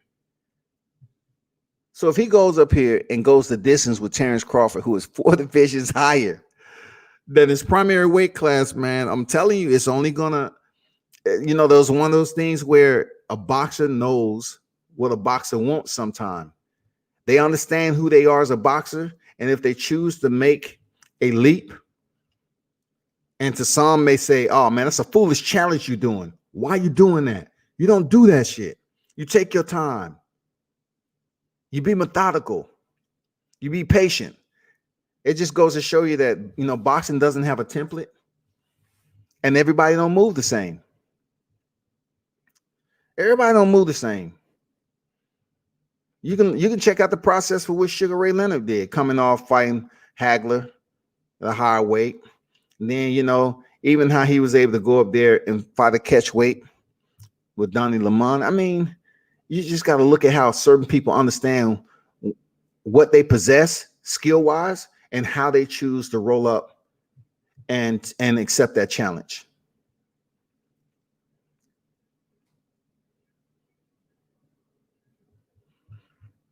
Well, he said Loma don't want that work. That's the only thing I can say. I can't sit up here and argue. If I'm able to lock in this interview, definitely, I'm just gonna say, hey, Gary, do you believe somehow in between you have a good go at welterweight, you can come back down and fight Loma 35? I'm pretty sure he'll let it be known if that's something, yay or nay. Y'all hold on for a minute.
But yeah, when it comes down to it, people can staple that attachment to Gary Russell until he retires. But at the end of the day, Gary Russell dropped down the division to face Lomachenko for the vacant title. It wasn't like he was already the champion. Y'all have to understand that he wasn't already the champion. He fought Lomachenko, man, who had all these weight restrictions and everything, and want to make sure everything perfect. and he had to drop down to that particular division to fight Lomachenko, and he did not wash Lomachenko, man. Y'all brothers have to do better with language. Y'all are saying certain fighters was washed and everything. Man, Lomachenko did not wash Gary Russell in that fight. He did not wash him. I don't know what it's about, with giving, fighters accolades like that because it sounds good, but you are held accountable for your words, man. And when it comes to boxing, we get to hold ourselves accountable by how much research. You know what I'm saying? It's no excuses. It's not an excuse at all. It's just based off research and looking at a fight more than one time. Y'all have to understand that. Gary Russell versus Lomachenko right now, if that is the topic, of course people would pay for it, but that wasn't the topic. You said, why don't he fight Lomachenko since Loma whooped him? Loma did not whoop Gary. He did not whoop him. But if certain things have changed with Lomachenko moving up and being in the position that he is now facing Teofimo Lopez, then hearing him and Gary Russell is not it's not a topic. It's not a talking point. Why would it be even important to even mention it? It's not happening. Lomachenko isn't facing Gary Russell anytime soon. We're talking about the Teofimo Lopez fight and Vasily Lomachenko happening in October. So Gary Russell fight, if it did go down, it won't happen till April. You have to make the contract. You have to allow Teofimo and Lomachenko to have their fight. Then we're talking about them being in fight camp. They have to get out of fight camp, take some time off. It's the holidays coming up, and then get back in fight camp for a big fight.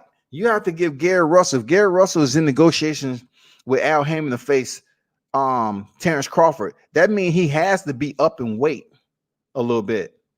Right? So Gary Russell, just say Gary Russell's walking around like 145 right now. You're thinking if he's saying he's in negotiations with Al Haymon for Terrence Crawford, this should be a talking point. That's what I'm saying.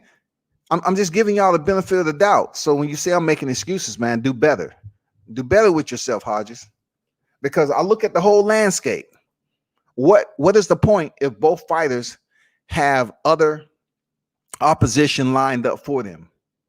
Lomachenko's definitely not going to jump right back in the fight for Gary Russell. There's no way that fight can happen this year if him and Teo is fighting in October, right? So it have to go over to 2021 after they take some time off from a long fight camp with the pandemic. Then the contract have to be signed, and then have to get back in the fight camp, and they won't probably fight to April. And then we're talking about Gary Russell. Just say he gets to fight with Terrence Crawford. When they're going to fight? And how long of a fight camp they're going to need to get in shape? Just say it's at the end of the year. Boom, he jumps out of fight camp. I mean, he goes in there and fight Terrence Crawford. He jumps out of fight camp, of course. And then 2021, it all comes back to the same thing. It's not going to happen to around April or May. It's dependent on the injuries that's received during the fight, the suspension that's provided. These fighters go ahead in these tough fights. Sometimes they get suspended for the injuries. They have to take time off and allow their injuries to heal, and then they get medically cleared to come back and get back, the sparring. Just think about Errol Spence. Errol Spence had to get cleared. They just can't go up here and sign this man up. He had to get CT scans. He had to get everything to see if he was healthy enough and medically cleared after that accident to compete in the sport of boxing. They had to give this man all the tests to make sure they cover their 6.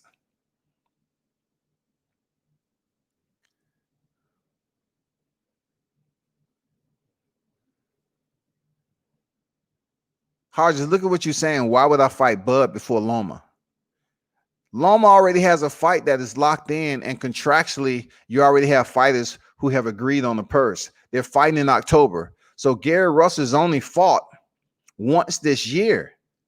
So why would Gary Russell wait all the way to 2021, fight once this year, wait out the entire 2020 with no paycheck, and go into 2021 and fight damn near mid-year for Lomachenko? It absolutely makes no sense. None at all what you're saying. You acting like these fighters can just push a button and then go in there and make a fight. Lomachenko and Lopez is in October. How can Gary Russell insert himself into the equation if contractually they already completed everything dealing with the negotiation, and the only thing they need is what day the fight is going to be on? So Gary Russell's supposed to exhaust the rest of 2020 and wait on Lomachenko until 2021, sign the fight, go in the fight camp, and just basically squander a paycheck this year. That's not even smart business right there, Hodges. That's not even smart business, man. Gary Russell will not get stopped against Loma. Man, come on, man. I'm not even going to entertain that. Gary Russell won't get stopped against Lomachenko. Man, please.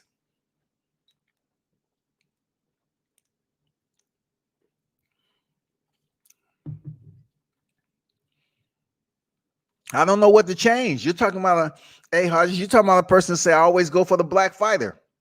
That's your words. You say you always go for the black fighter, but now all of a sudden Loma will wash Russell. What's going on with you, dog? You switching up on me, dog. What go Bud get? If you talk about I'm making excuses, remember what you're saying, man, because I listen. I listen to what people saying, dog. You got to look at the itinerary. You ain't making sense when you're talking about, why would somebody want to see? Why would somebody want to fight Bud before Loma? Like Loma doesn't already have a fight date. Come on, man. Loma already has a fight date. So why would Gary Russell just sit on and twiddle his thumbs and keep on putting out IG videos and going at Cat's head? And he's not even talking about Lomachenko. So all of a sudden he said, hey, let me start talking about Lomachenko, even though Lomachenko is fighting Lopez. It's absolutely foolish, man. It's pointless. Pass the word, Hodges. You ain't talking to no rookie about the sport, man. Pass the word, tell more people to come in here and listen to World Combat Sports. You know what I'm saying? Come on, Hodges. But what do Bud get if he win? Bud gets a name like Gary Russell Jr., one of the longest reigning champions in the sport of boxing today. That's what he gets. He gets the same thing that Errol Spence got when he fought Mikey Garcia. He gets a name on his resume. It's not supposed to be this huge accolade. Look, Terrence Crawford already has cemented his legacy in the sport of boxing. The only other thing he can do is move up to 154 and get another strap, right? But Terrence Crawford is 3-division champion. And no, I don't want to hear the same thing. Who did he fight at 140? Julius Ndongo, who was he? Terrence Crawford stopped him in 3. Regis Prograis stopped him in 2. That doesn't negate the fact that Terrence Crawford is a 3-division champion, just like it doesn't negate the fact that how Lomachenko picked up his 3-division championships. You have to take all that in consideration, man. It's like Mikey versus Errol. Spence got no credit and he outboxing. Yeah, sure he got credit. Sure he got credit. He got credit for freaking being in a one-sided competition. You know what I'm saying? That's what he got credit for. He defeated the 4-division champion in Mikey Garcia, who's going to be 5-division champion before he retires. Guarantee it. They working him up in the ranking system, and Mikey Garcia is going to be a 5-division champion before it's all said and done. That is exactly the reason why he took a couple of years out of the sport to release himself from Top Rank, so he can come back and make moves like this and cement his legacy. True words, man. You can talk about, you can talk about Bud all you want, but it makes no sense to even talk outside of that. Because if Bud doesn't have an opponent in stone right now, Gary Russell don't have an opponent. Why not make moves in a sport that allows you to be spontaneous. Boxing is a spontaneous sport. You dig? You have to understand that if you're capable of making moves, Gary Russell said he's talking to Al Heyman and he's trying to make these moves to fight Bud. Now, of course, in between that, in between featherweight and welterweight, there are various opponents that Gary Russell can fight. But who is calling out Gary Russell's name? Nobody. Who's calling him out? Gary Russell's, you have to look at his age. You have to look at where he's at in his career. He's trying to make money. JC say, facts world. D Hodges backpedaling. What about my other questions? I'm not sure what other questions I didn't answer, but hey, like I said before, it's your words, not mine. You say you support the black fighter regardless. Now you're talking about Lomachenko, who is far from ethnicity wise from, you say Lomachenko will watch Gary, right? Since Loma whooped him, and then you think Loma will whoop him again. I mean, how are you all not showing Gary Russell? If you say you go for the black fighter, what's wrong with you going for the black fighter against Lomachenko? If that's how you select your fighters, I don't do that. I take more time and effort to basically break down why I'm supporting or how I'm critiquing these fighters. It's just not based off race.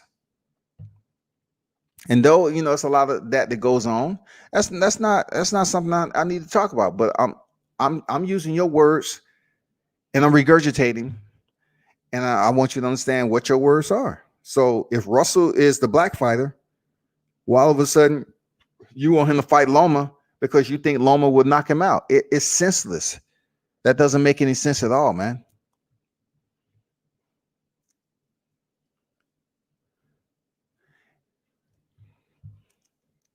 I'm gonna have to, Hodges, you're not making any sense. Now you're going over to what you're used to on certain channels. It doesn't make any sense. One thing about me, I cover a broad area from the left flank to the right flank, front to back. You're not answering questions, man. You're just trying to make the live now. Of course, it's a good time to make the live. It's not much going on. I said what I had to say about Rolly and Jackson Marinez. But now you're just regurgitating or reciprocating the same thing, dog. Like, where did Haney come into this? It's pointless to talk about a fight that isn't happening. Why? Because we already covered that ground. He's going to fight Gamboa, which he should. If he only has 2 fights left in lightweight, guess what? Haney should fight Gamboa and then try to fight Gervonta Davis for a big fight. Either way it goes, it's a solid name on his resume. Gamboa, and if he's able to fight Tank, a common opponent. That's if it goes down like that. Or if he's able to get an undisputed match, like I've mentioned before, against Teofimo Lopez. And if you want me to re-explain that, I can. But, bringing up the familiarity, dealing with one fighter. We're talking about Gary Russell. We're talking about Bud Crawford. But you can't intertwine them and pull and cut threads and say, well, now I'm talking about Lomachenko and Gary Russell. And now I'm talking about Gary Russell. That's old news, Gary Russell and Devin Haney. That's old news of all that stuff. Now we're talking about who is Gary Russell calling out now. It is Terrence Bud Crawford. So sticking to topic, if by chance he gets the fight and the money's right, because Al Heyman, a lot of his fighters has loyalty to him. You know what I'm saying? They just don't up and jump ship. So if anybody, Al Heyman can make this fight happen money-wise, then we may potentially see a contract and make it official, and we'll get to see Gary Russell Jr. faces Terrence Bud Crawford. It wouldn't be the first time a shorter fighter came in there and fought a bigger fighter. I've seen shorter fighters come in here and beat the bigger fighter. And I've seen the bigger fighter use their advantage and come out the victor. He has 140-35. Man, if I get him on here, I can't answer those questions for you. The man has been in the sport for a long time. He's the longest reigning champion in the sport right now. He can make decisions as he see fit. If he don't want to stop at 130, like I said, if I get the opportunity to talk to him, I would definitely ask those questions. I'm just waiting on the time right now to confirm to get G. Russell on deck so I can pretty much talk to him. We're going to talk boxing. It's not going to be on no disrespectful shit.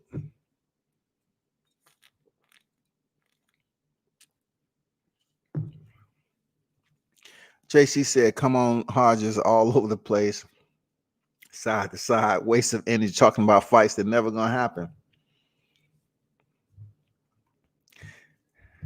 Put the stream up for what? So you can say the same shit you just said in live chat, man. You got me twisted, Hodges. Man, come on, man. You're not going to get over here and explain something that you just said in the chat. We're not going to go back and forth, bro. I'm not influenced like that, man. You're not going to say, okay, I'm going to go over here. I'm going to talk boxing. Put the stream up. Okay, boom. I'm going to go here and I'm going to get the smoke. Man, that smoke is overrated shit. Like, smoke is just a terminology, which it doesn't make any sense if you're not talking about something that makes credible sense. In order for it to make credible sense, you just have to have facts to back it up. Like, what are you going to explain to me that you haven't even talked about? I'm not going to sit here and argue with you, man, about something that you mentioned that doesn't make any sense. I already told you. Lomachenko has a fight already. So you're asking, why don't he fight Lomachenko? And I'm telling him, why are we even having it in the conversation? Because they have a fight in October. So right now, Gary Russell has to do what's good for Gary Russell and make a fight with somebody. Somebody. And it ain't going to just be anybody. It's going to be somebody with a paycheck, with a name, with a brand. Because Gary Russell is the longest reigning champion. He wants the paycheck too, along with taking the risks to move up. Man, them Russell boys built different. I'm telling you. Them Russell boys, they built different, man. Everybody from their daddy to their older brother to Gary Russell to Antonio to Antoine, they all boxed. That's why you hear any of my lives, I always call them the first family of boxing. That's a lot that people may not know. But just because other people may dog him out because he's out here, you know, he's giving the smoke or whatever the case may be. Why is that a point for me to dislike him? He ain't did shit for me to dislike him. And you know, I can't answer questions that I don't know what he's thinking. I will have to ask him when he's here to say, well, question from the chat is, why you're not picking someone at 130, 135, or 140? Why you're moving up? Why does this fight fascinate you or interest you more than the middle divisions that you're skipping over? I mean, that may be a question you can ask on a live chat that I can present to him and he can give you the answer. Now, if he gives you the answer and you still don't like it, I don't know what to tell you. You know what I'm saying? I don't know what to tell you. Y'all got to understand, man.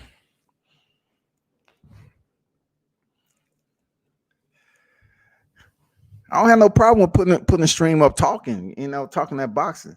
But I'm not gonna go back and forth and argue just because, you know, certain people, that's their energy. I've never been a follower, bro. I built all this shit on my own, man. I may not have the largest damn viewership or what. That's not the point. The point is having a passion for combat sports, boxing, and mixed martial arts. And you have to understand there is a breakdown that you have to go through to be able to answer people questions. And why speak of fights like JC mentioned? Why speak of fights that's never going to happen right now? Gary Russell is never going to fight Lomachenko in 2020 and not even close to fighting him in 2021. That fight for years, they haven't even spoke about fighting on a rematch. Neither fighter, Lomachenko or Gary Russell. So therefore, leaving them in the past, now it comes to, if you want to talk about, the Devin Haney situation. That situation surfaced. They talked about it. It was some back and forth in the media. I do believe it's in respect between Russell and his dad, Bill. They talked on barbershop conversations, and they hashed that out, and it went away. It went down the river. Nobody else starts talking about it because Devin is not going to fight Gary Russell. Moving on.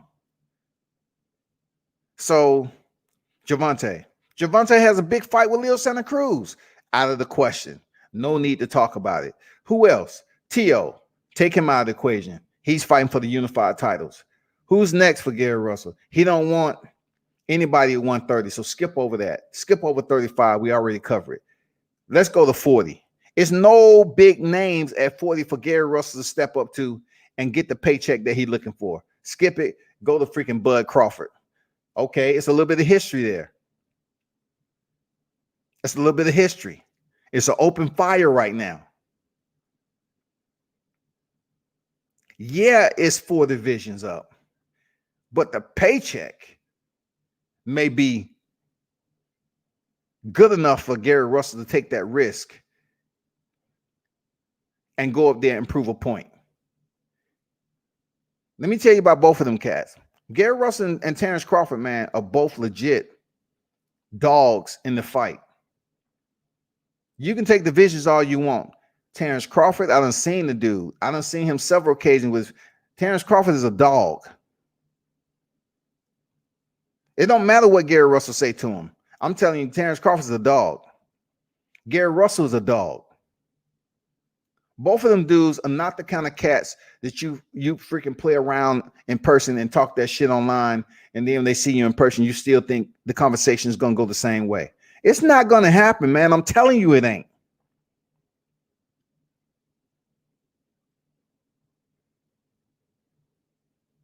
You know what I call social media? I don't mention it much. People who are comfortable behind the screen with talking shit. I call them screensavers, man. I don't like using cliche shit. If I write an article, I might use some shit like that. But I call them screensavers because the screen is saving their ass. I call them screensavers because behind the screen, they're very comfortable with just talking shit and talking about a fight and calling them a bomb and everything else. But when it comes down to it, it takes much more than issuing a threat to a human being that's in a combat sport, because those individuals know individuals. And both of them cats, Gary and Bud, are both dogs in life. In life, man. That's why this fight would be very, very interesting. The height differential, man, the weight class, the beef between these two, oh man, it has a lot going for it. I'm telling you, man, like this fight has a lot going for it. Seriously, I'm telling you, it's a lot of interest, man, to gain off this fight. And people can say, well, what does Terrence Crawford has to gain? The name, Gary Russell. He only has 1 loss on his record.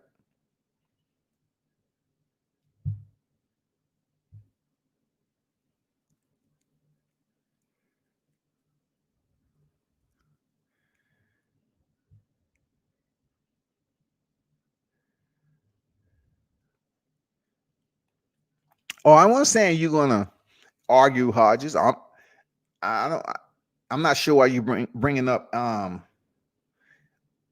using when it's H money stream. It's more than one person. Like you have several people on the panel.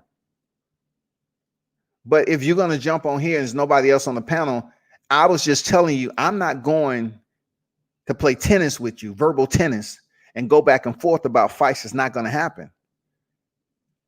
I mean, like I said, JC said waste of energy talking about fights is not going to happen. It's good to talk about fantasy fights, but right now my stream was actually talking about a fight that just happened. which is, pretty hot in the media airways, right? And then I look at the whole perspective in answering your question. And I really can't understand why you're talking about, Gary Russell and Lomachenko. It makes no sense. Gary Russell, Devin Haney. It makes no sense. The fight isn't going to happen. If it was going to happen, Gary Russell would have kept the energy up and kept the relevancy going on in the media. Kept us tuned in to videos and stuff like that. But that's not the case. It came, it went, it's gone. It's gone. So we got to move on from it. And the only remaining name out there, because Tank fights in what? October?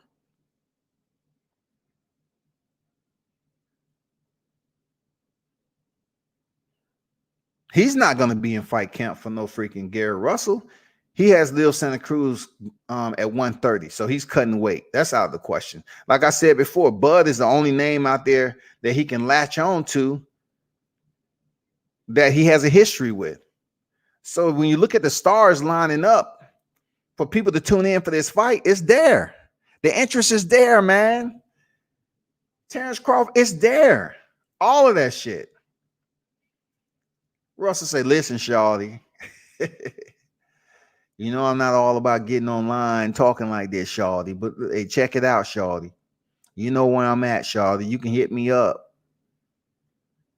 Ain't nobody running from you, shawty. In the amateurs, you know what happened. I had you leaking, shawty. You know what it is. I mean, that's Russell, man. He don't bite his tongue for shit, dog. But then Terrence Crawford come back and say, hey, I had to get on here and try to explain what happened since it's been mentioned about the amateurs. So he starts to explain what happened in the amateurs on how the punch actually played out. And, told him that, yeah, Gary Russell hit him, but, he didn't knock me out, anything. Terrence Crawford was just calm about it. Like Terrence Crawford was calm about that shit as he was driving. He said, but on my kids, nigga, I'll break your neck, man.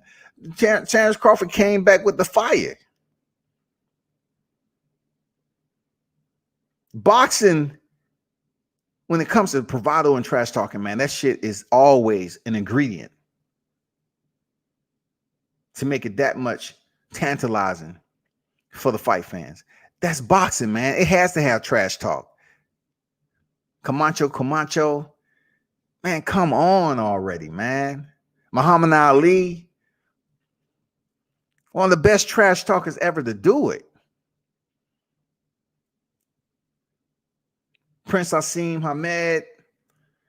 Listen, Larry, I'm the best, Larry. Listen, I can't be beat. I can't be denied, Larry. I'm the best. I mean, come on, man. Trash talking has been a part of the sport for forever and a day, man.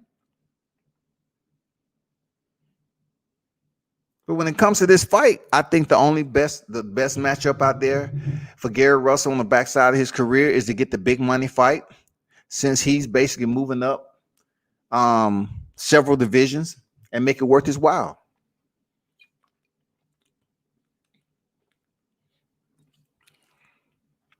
Get paid what you worth, homie. But it's all love, Hodge. It's all love, bro.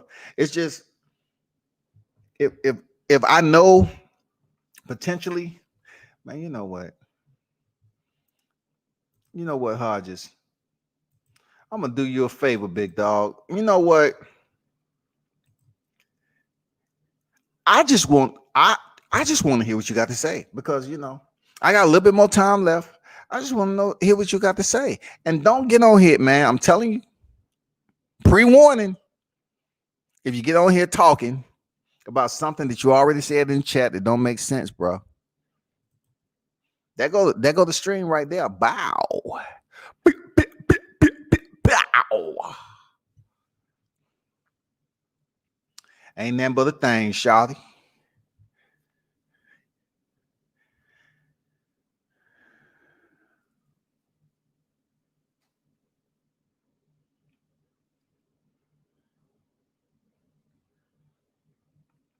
But JC, what you think about this beef with Charlo brothers, man? You think that shit's legit or not, man? Just want to hear your input. What do you think about that?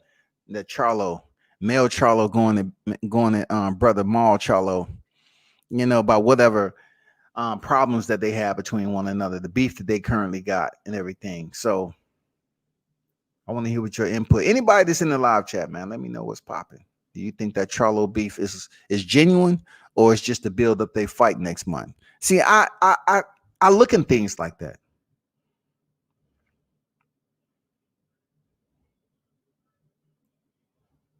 I look at the whole entire area, I look at things like that. Like, what is this person, if it's something out of the ordinary, what are they doing it for? And I have to investigate. I say, okay, they have a fight coming up next month. We don't usually see the Charlo brothers going at each other's neck. What is it about? Can I say that this is 100% authentic? I don't know, to be honest. I don't know. Because if their fight is PPV and it will be no live gate, of course they're gonna try to get more people to tune in. And what better way to do it? Something I said long time ago. It'd be good for the Charlo brothers to be at each other's throat, coming up on a fight where they are stepping in the ring against each other. People will go see the Charlos. I mean, come on, man. Have you seen two twins step in the ring and fight in your lifetime? Have you seen two twins step in the ring and fight? I don't want to hear if you know of two twins in the ring that box. I say, have you been able to see two twins step in the ring and fight? Two champions. You think people want to see the Charlo brothers go in there? That'll be their biggest payday. If the Charlo brothers can sell enough animosity, if they can build up a beef, a resistance enough for the public to start talking about it, and they actually get to a point where they say, okay, let's go and put this fight on, man. We're gonna make a lot of money. Let's just stick to the script and go make this money. People will go see that because it'll be something that's strange and weird. Then people gonna have their own little side that they're gonna take. Oh, I support Jamal Charlo. No, I support Jamel Charlo. Jamal Charlo is a stronger fighter, but Jamel, he went in there and got his belt back from Tony Harrison, so he might be the better boxer. People are gonna have all these opinions about that particular fight, and they're gonna tune in and watch it. It'll be genius of the Charlo brothers to make that fight happen. It'd be extremely, extremely genius for them to have a beef with one another enough to get in the ring and say, you know what, we're gonna settle anything that we may have. Let's just say we do have a little discord, a discontent between each other. Let's step in the ring and settle that shit, bro. All right. I'll see you after the fight. Until then, don't say shit to me, nigga. Keep that shit on social media. Keep the motherfuckers tuning in. Just don't get too disrespectful because I know where you stay. I mean, I'll pay to see that. I ain't gonna lie. I'll pay to see it, man. We need something different in boxing.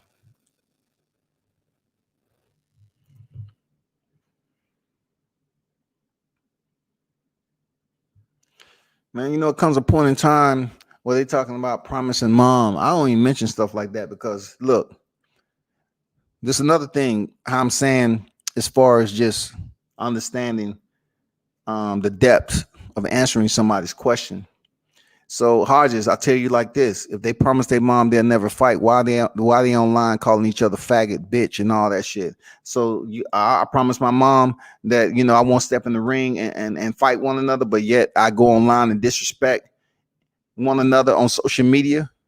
Social media is somewhat worse than stepping into the ring because a lot of people can just basically download your comments and keep on reapplying it day after day after day and talk about it. So it doesn't matter what they promised their mother. Did they promise their mother they'll never get on social media and dog one another out? Did they promise their mom if they was going to do business together, they will maintain a family bond without any contentiousness? Did they promise her that?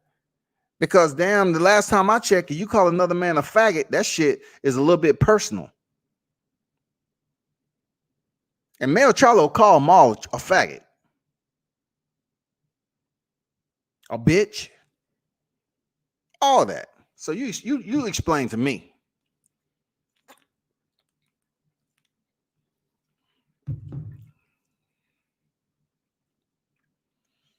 Anything's possible when it comes to money. Anything.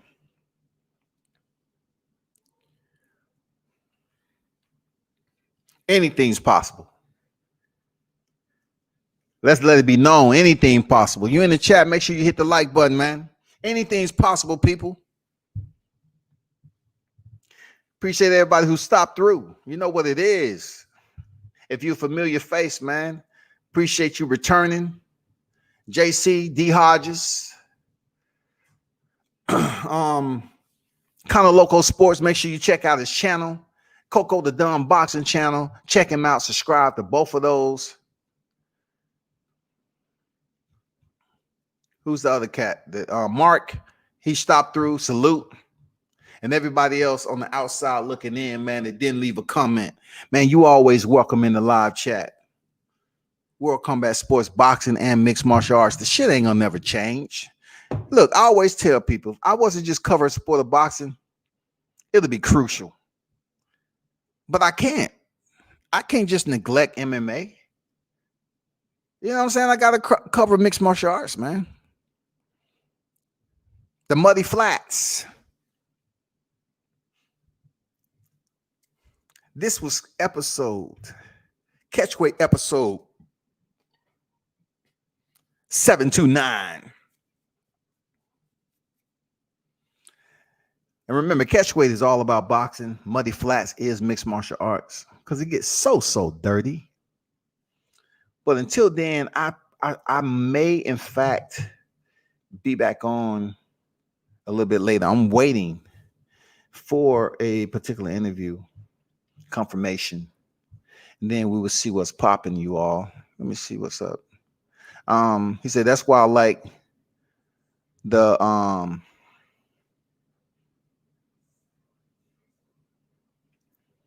you talking about the Maloney brothers? You trying to tell me you'll pay to see the Maloney brothers fight before the Charlo brothers? Come on, Hodges. Ain't nobody really gonna pay to see the Maloney brothers fight. Come on. You trying to say the Maloney brothers bigger than the Charlo twins? Nah. We can't accept that. That ain't happening. Maloney brothers are not better than the Charlo twins. The Charlo twins, even though they're still building their brand up, they're much more popular to boxing, the culture, and all that than the Maloney brothers. Seriously.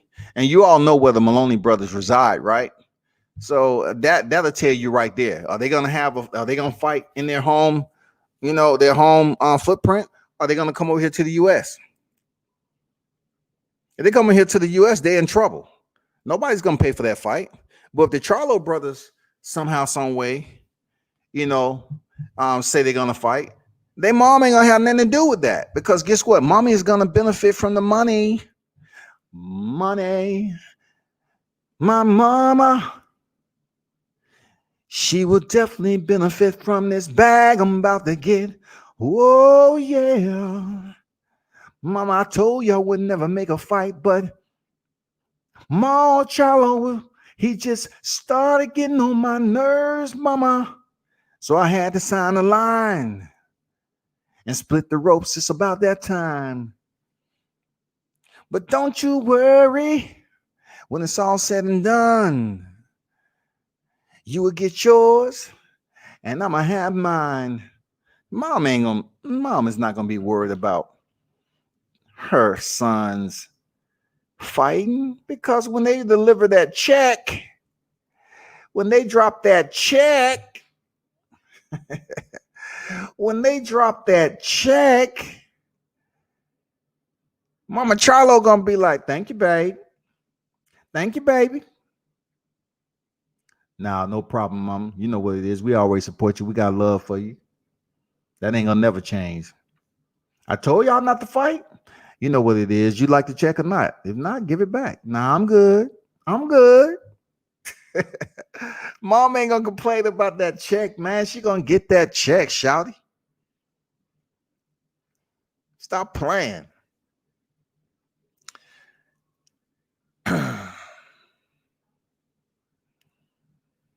I have no idea. I don't have no idea what you're talking about. I have no idea what you're talking about, man. But anyway, hey, it's been a pleasure, y'all. Let me, before I go, see if there's anything else that I need to tighten up before I go. I don't know what you're talking about, Hard. You're talking about twisting your answers. What answers, bro? I'm looking at the last freaking comments that you left. He was too small to lose. Ricardo Moyaga, all that. What? McCaskill. You know, salute to her being the new. You know, salute to her for being the new, you know, being homeless at an early age. Salute to her her achievement in defeating Cecilia Brakas. Salute. Salute. Oh, I hear that. I'm reading on here that Canelo Alvarez and Calvin Smith is interested in that vacant WBC title. They're gonna be like, "Hey, Benavidez, you've been fucking up too much, man. We're gonna scoop this title up, so you have to come back and face us." That will be a good man. That'll be a solid money fight for both parties, Canelo and Smith. So they get paid for fighting each other, and then the winner fight David Benavidez. Oh man, that'll be tight. That'll be a nice paycheck and a very good, solid matchup. That'll be nice. I ain't gonna lie. Omar Rosario inks promotional deal with Top Rank.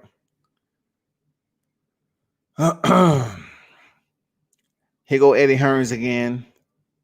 Joshua, you know, he really thinks that Povetkin could upset the odds in White. Yeah, he really believes so, because Dillian White's supposed to face Alexander Povetkin, and that could be a really tough fight. You know what I mean? I'm not just saying it because he's a good friend, but Dillian White is a tough competitor, and those two are going to bang it out. And I truly believe that Dillian will come out on top. That's what I believe, you know. But Joshua, you know who he is. He's unified, two-time unified heavyweight champion. He truly believes that Povetkin could upset White.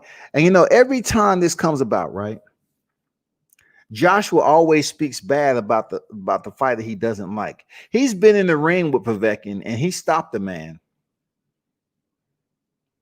But he don't like White because he stopped White too, right? But he's going to always say something against the fighter that he doesn't like. It's so easy to predict who he's going to support. You know what I'm saying? What else, man?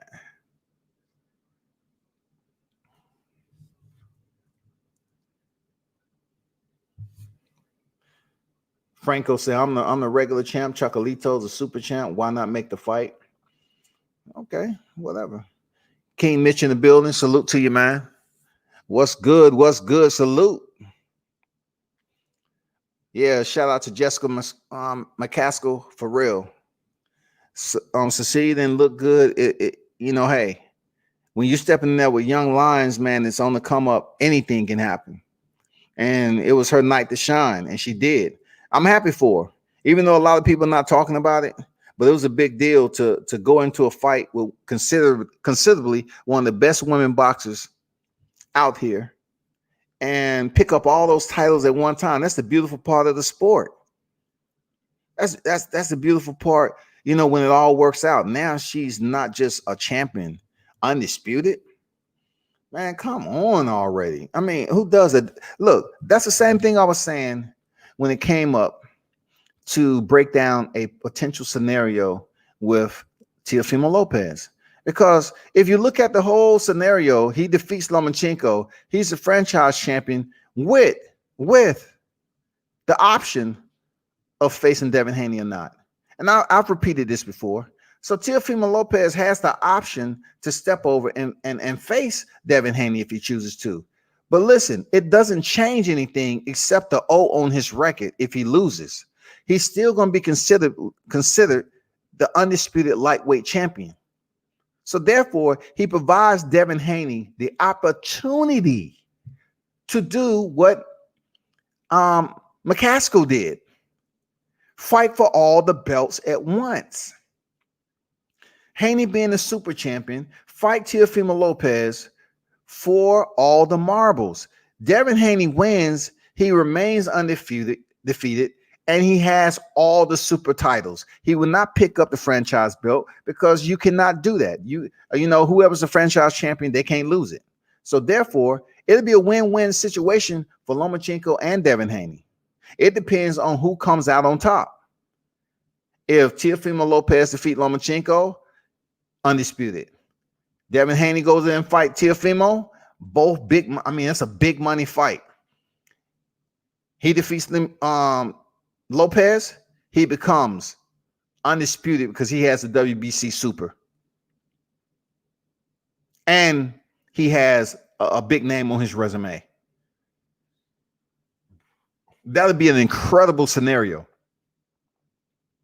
Especially when you're talking about how McCaskill was able to become undisputed and pick up all those belts at one drop. And that'd be the same thing if Devin Haney was able to get the opportunity. But first, yeah, Lomachenko has to go in there and defeat Teo has to go in there and defeat Lomachenko. And then he becomes franchise, which provides him the option on whether he chooses to face the super champion in Devin Haney. If that is indeed the case, guess what? It's a win-win, not for each individual, but for the sport of boxing because there's a lot of money to be made. So since both Teofimo and Devin Haney only has a couple of fights remaining in lightweight, damn. Can you imagine if both of them become undisputed? Both of those fighters become undisputed and move up to 140 as previous undisputed lightweight champions.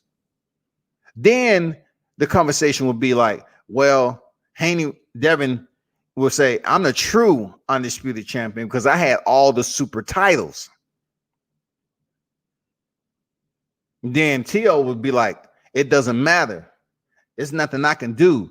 They offered to give me the franchise belt if I defeat Lomachenko at 35.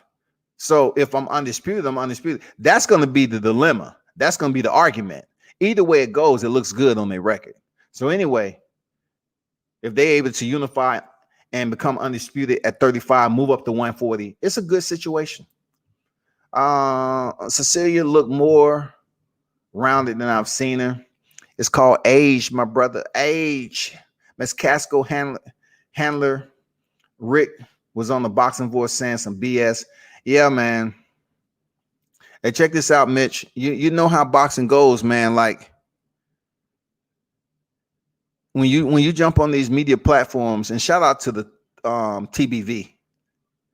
I'll tune in myself. I tune in myself. Much respect to them cats over there doing it. But it's one of the larger platforms that's circulating out here. It is. I don't care what nobody else say. The Boxing Voice is one of the largest platforms out here, period. So when you have trainers and everything and handlers getting on these platforms, yeah, they might say some shit that you shake your head to. They're like, man, what the fuck are you talking about? Why you get on here and say that shit? It's going to happen, people. You know why it's going to happen, Mitch? Because they're not able to have the luxury of being on site, in person, and talking that shit now at a boxing card. Times has changed. So the only way to make any type of wave, a ripple in the pond, so to speak, or get people's attention, they got to start gravitating to these social media outlets. Like the Boxing Voice, World Combat Sports, H Money, the Dream Team, you know what I'm saying? Barbershop Conversation, all these other, Line Killer LC, all these people that's out here that's have a boxing platform and everything. They have to gravitate to us now because you just can't go to a fight card and expect for the big names to interview you anymore. I'm not even gonna mention them because some of them and them individuals wasn't the coolest people. You know, they was on some bullshit. Some of them, they want to hog the whole media scrum. You know who the fuck you are. But yeah, they have to gravitate to us, man, and talk it out and get their voice out there. Yeah, that's where we at right now. It went from, new media just being something that pops up every now and then. It's okay to jump on there, but I just did an interview. I'm cool. To now, they're being forced to come on these social media and talk. And you may have some of these individuals just get them here talking some bullshit. It's a lot easier for them to get behind the screen and talk and be asked questions by multiple people on the platform. I mean, that's the good thing about social media. It's a huge platform, and you can go up here and talk your talk.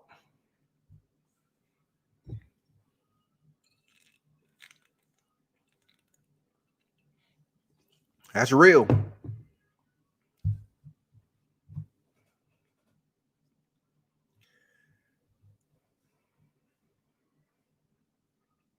They say McCaskill takes the torch from Brockus in his historic victory. There's people out there talking about it. Let me see how long it's going to last.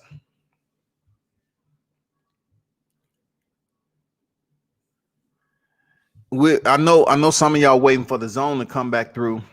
The zone was kind of disappointing, the fight card they put on. And then, they're still climbing. They're climbing to get back into the limelight with some solid cards, man. They got to do more.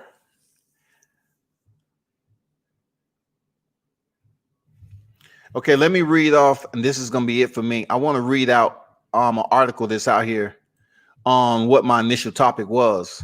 The title is, Romero, I won the fight, no problem. Hard to KO somebody that won't engage at all. Okay, you saw the pictures that I put up. So Romero's longtime trainer, Cromwell Gordon, and his father, assistant trainer, Rolando Romero Sr., had assured the unbeaten lightweight he had done enough to overcome Marinez. Like, this is his father telling him and his longtime trainer. All right.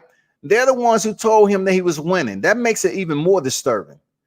Marinez in the 12-round, 35-pound fight at Mohegan Sun Arena in Connecticut. Judges, Glenn Feldman, 116-112, Frank Lombardi, 118-110, and Don Trailer, 115-113, agreed with them. Now, let me kind of skip through this. So, Romero, the new WBA interim lightweight champion, disagreed afterwards with those that claim Marinez was robbed. Rolly had this to say: "We all have bad performances, but I don't think I did a bad performance. You guys all say I did a bad performance. I don't think I did a bad performance. I think I won. I think I won the fight, no problem. I pressed the entire fight. I attacked the entire fight. I landed the hardest shots. I hurt him to the body. I hurt him on top. So, I mean, it's hard to knock out somebody that doesn't want to attack, doesn't want to do anything." This is being said by Rolly Romero. This is Romero. The 24-year-old Romero, 12-0 now, 10 knockouts, who is promoted by Floyd Mayweather's company, unofficially landed 17 fewer punches than the Dominican Republic Marinez, who was 19-1, 7 KOs right now. According to the copy box numbers, Marinez connected 103 of 629 overall punches, whereas Romero landed 86 of 509. So Marinez actually threw more punches. He connected. He threw more punches, and connected more, right? Copy box, Marinez for landing more punches, 72 of 72 of 401 to 61 of 251 of Romero. And jabs was 31 of 228 to 25 of 258. Nevertheless, Lombardi somehow scored 10 of the 12 rounds for Romero, who won 8 rounds on Feldman's card and 7 rounds according to Trailer. Those scores sounded about right to Romero, a brash knockout artist who had predicted he eventually stopped Marinez early in their fight. This is what Rolly had to say again. All he did was land jabs. That's all he landed. And you can't win a fight simply by landing jabs. Yeah, you can. He didn't land no power punches. I landed all the hardest shots, the better shots, and I hurt him. He couldn't do anything to me. He also went on to say this. He was a little bit more slick than I thought. You know, he said very defensive. You know, he was very defensive. And you know, he didn't really want to engage. And it's hard to knock out somebody that doesn't want to engage at all. So it is what it is. I thought I won the fight regardless of everything. I'm the world champ now. And look, underline what he put. I'm the world champ. He said, I took the victory, Romero said. I'm going to move on. I'm going to get better and better, and I'm better and better. I mean, I came into the sport 7.5 years ago. I have 12 fights. I've never fought a 12-rounder. I've never fought a 10-rounder. And I mean, I fought one 8-rounder that lasted 2 rounds. So I mean, I'm just going to move forward from it and get better and better.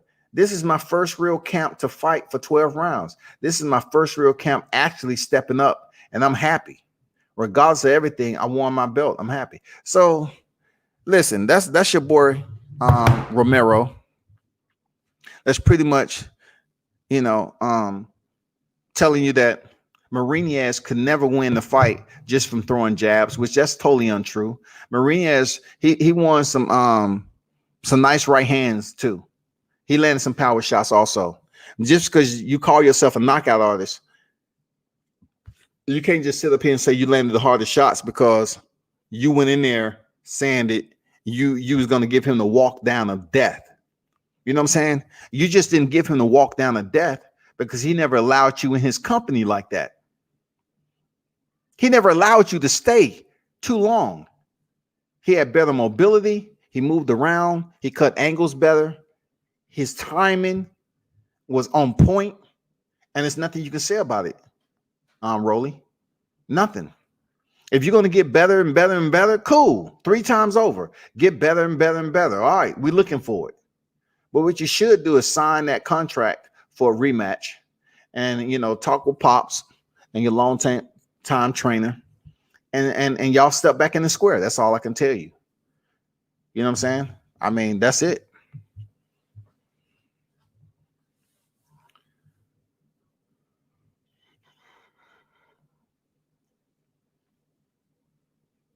But hey, you know what it is, people. That's all I got for now. Appreciate everybody for stopping through. Turn up and tune in to World Combat Sports.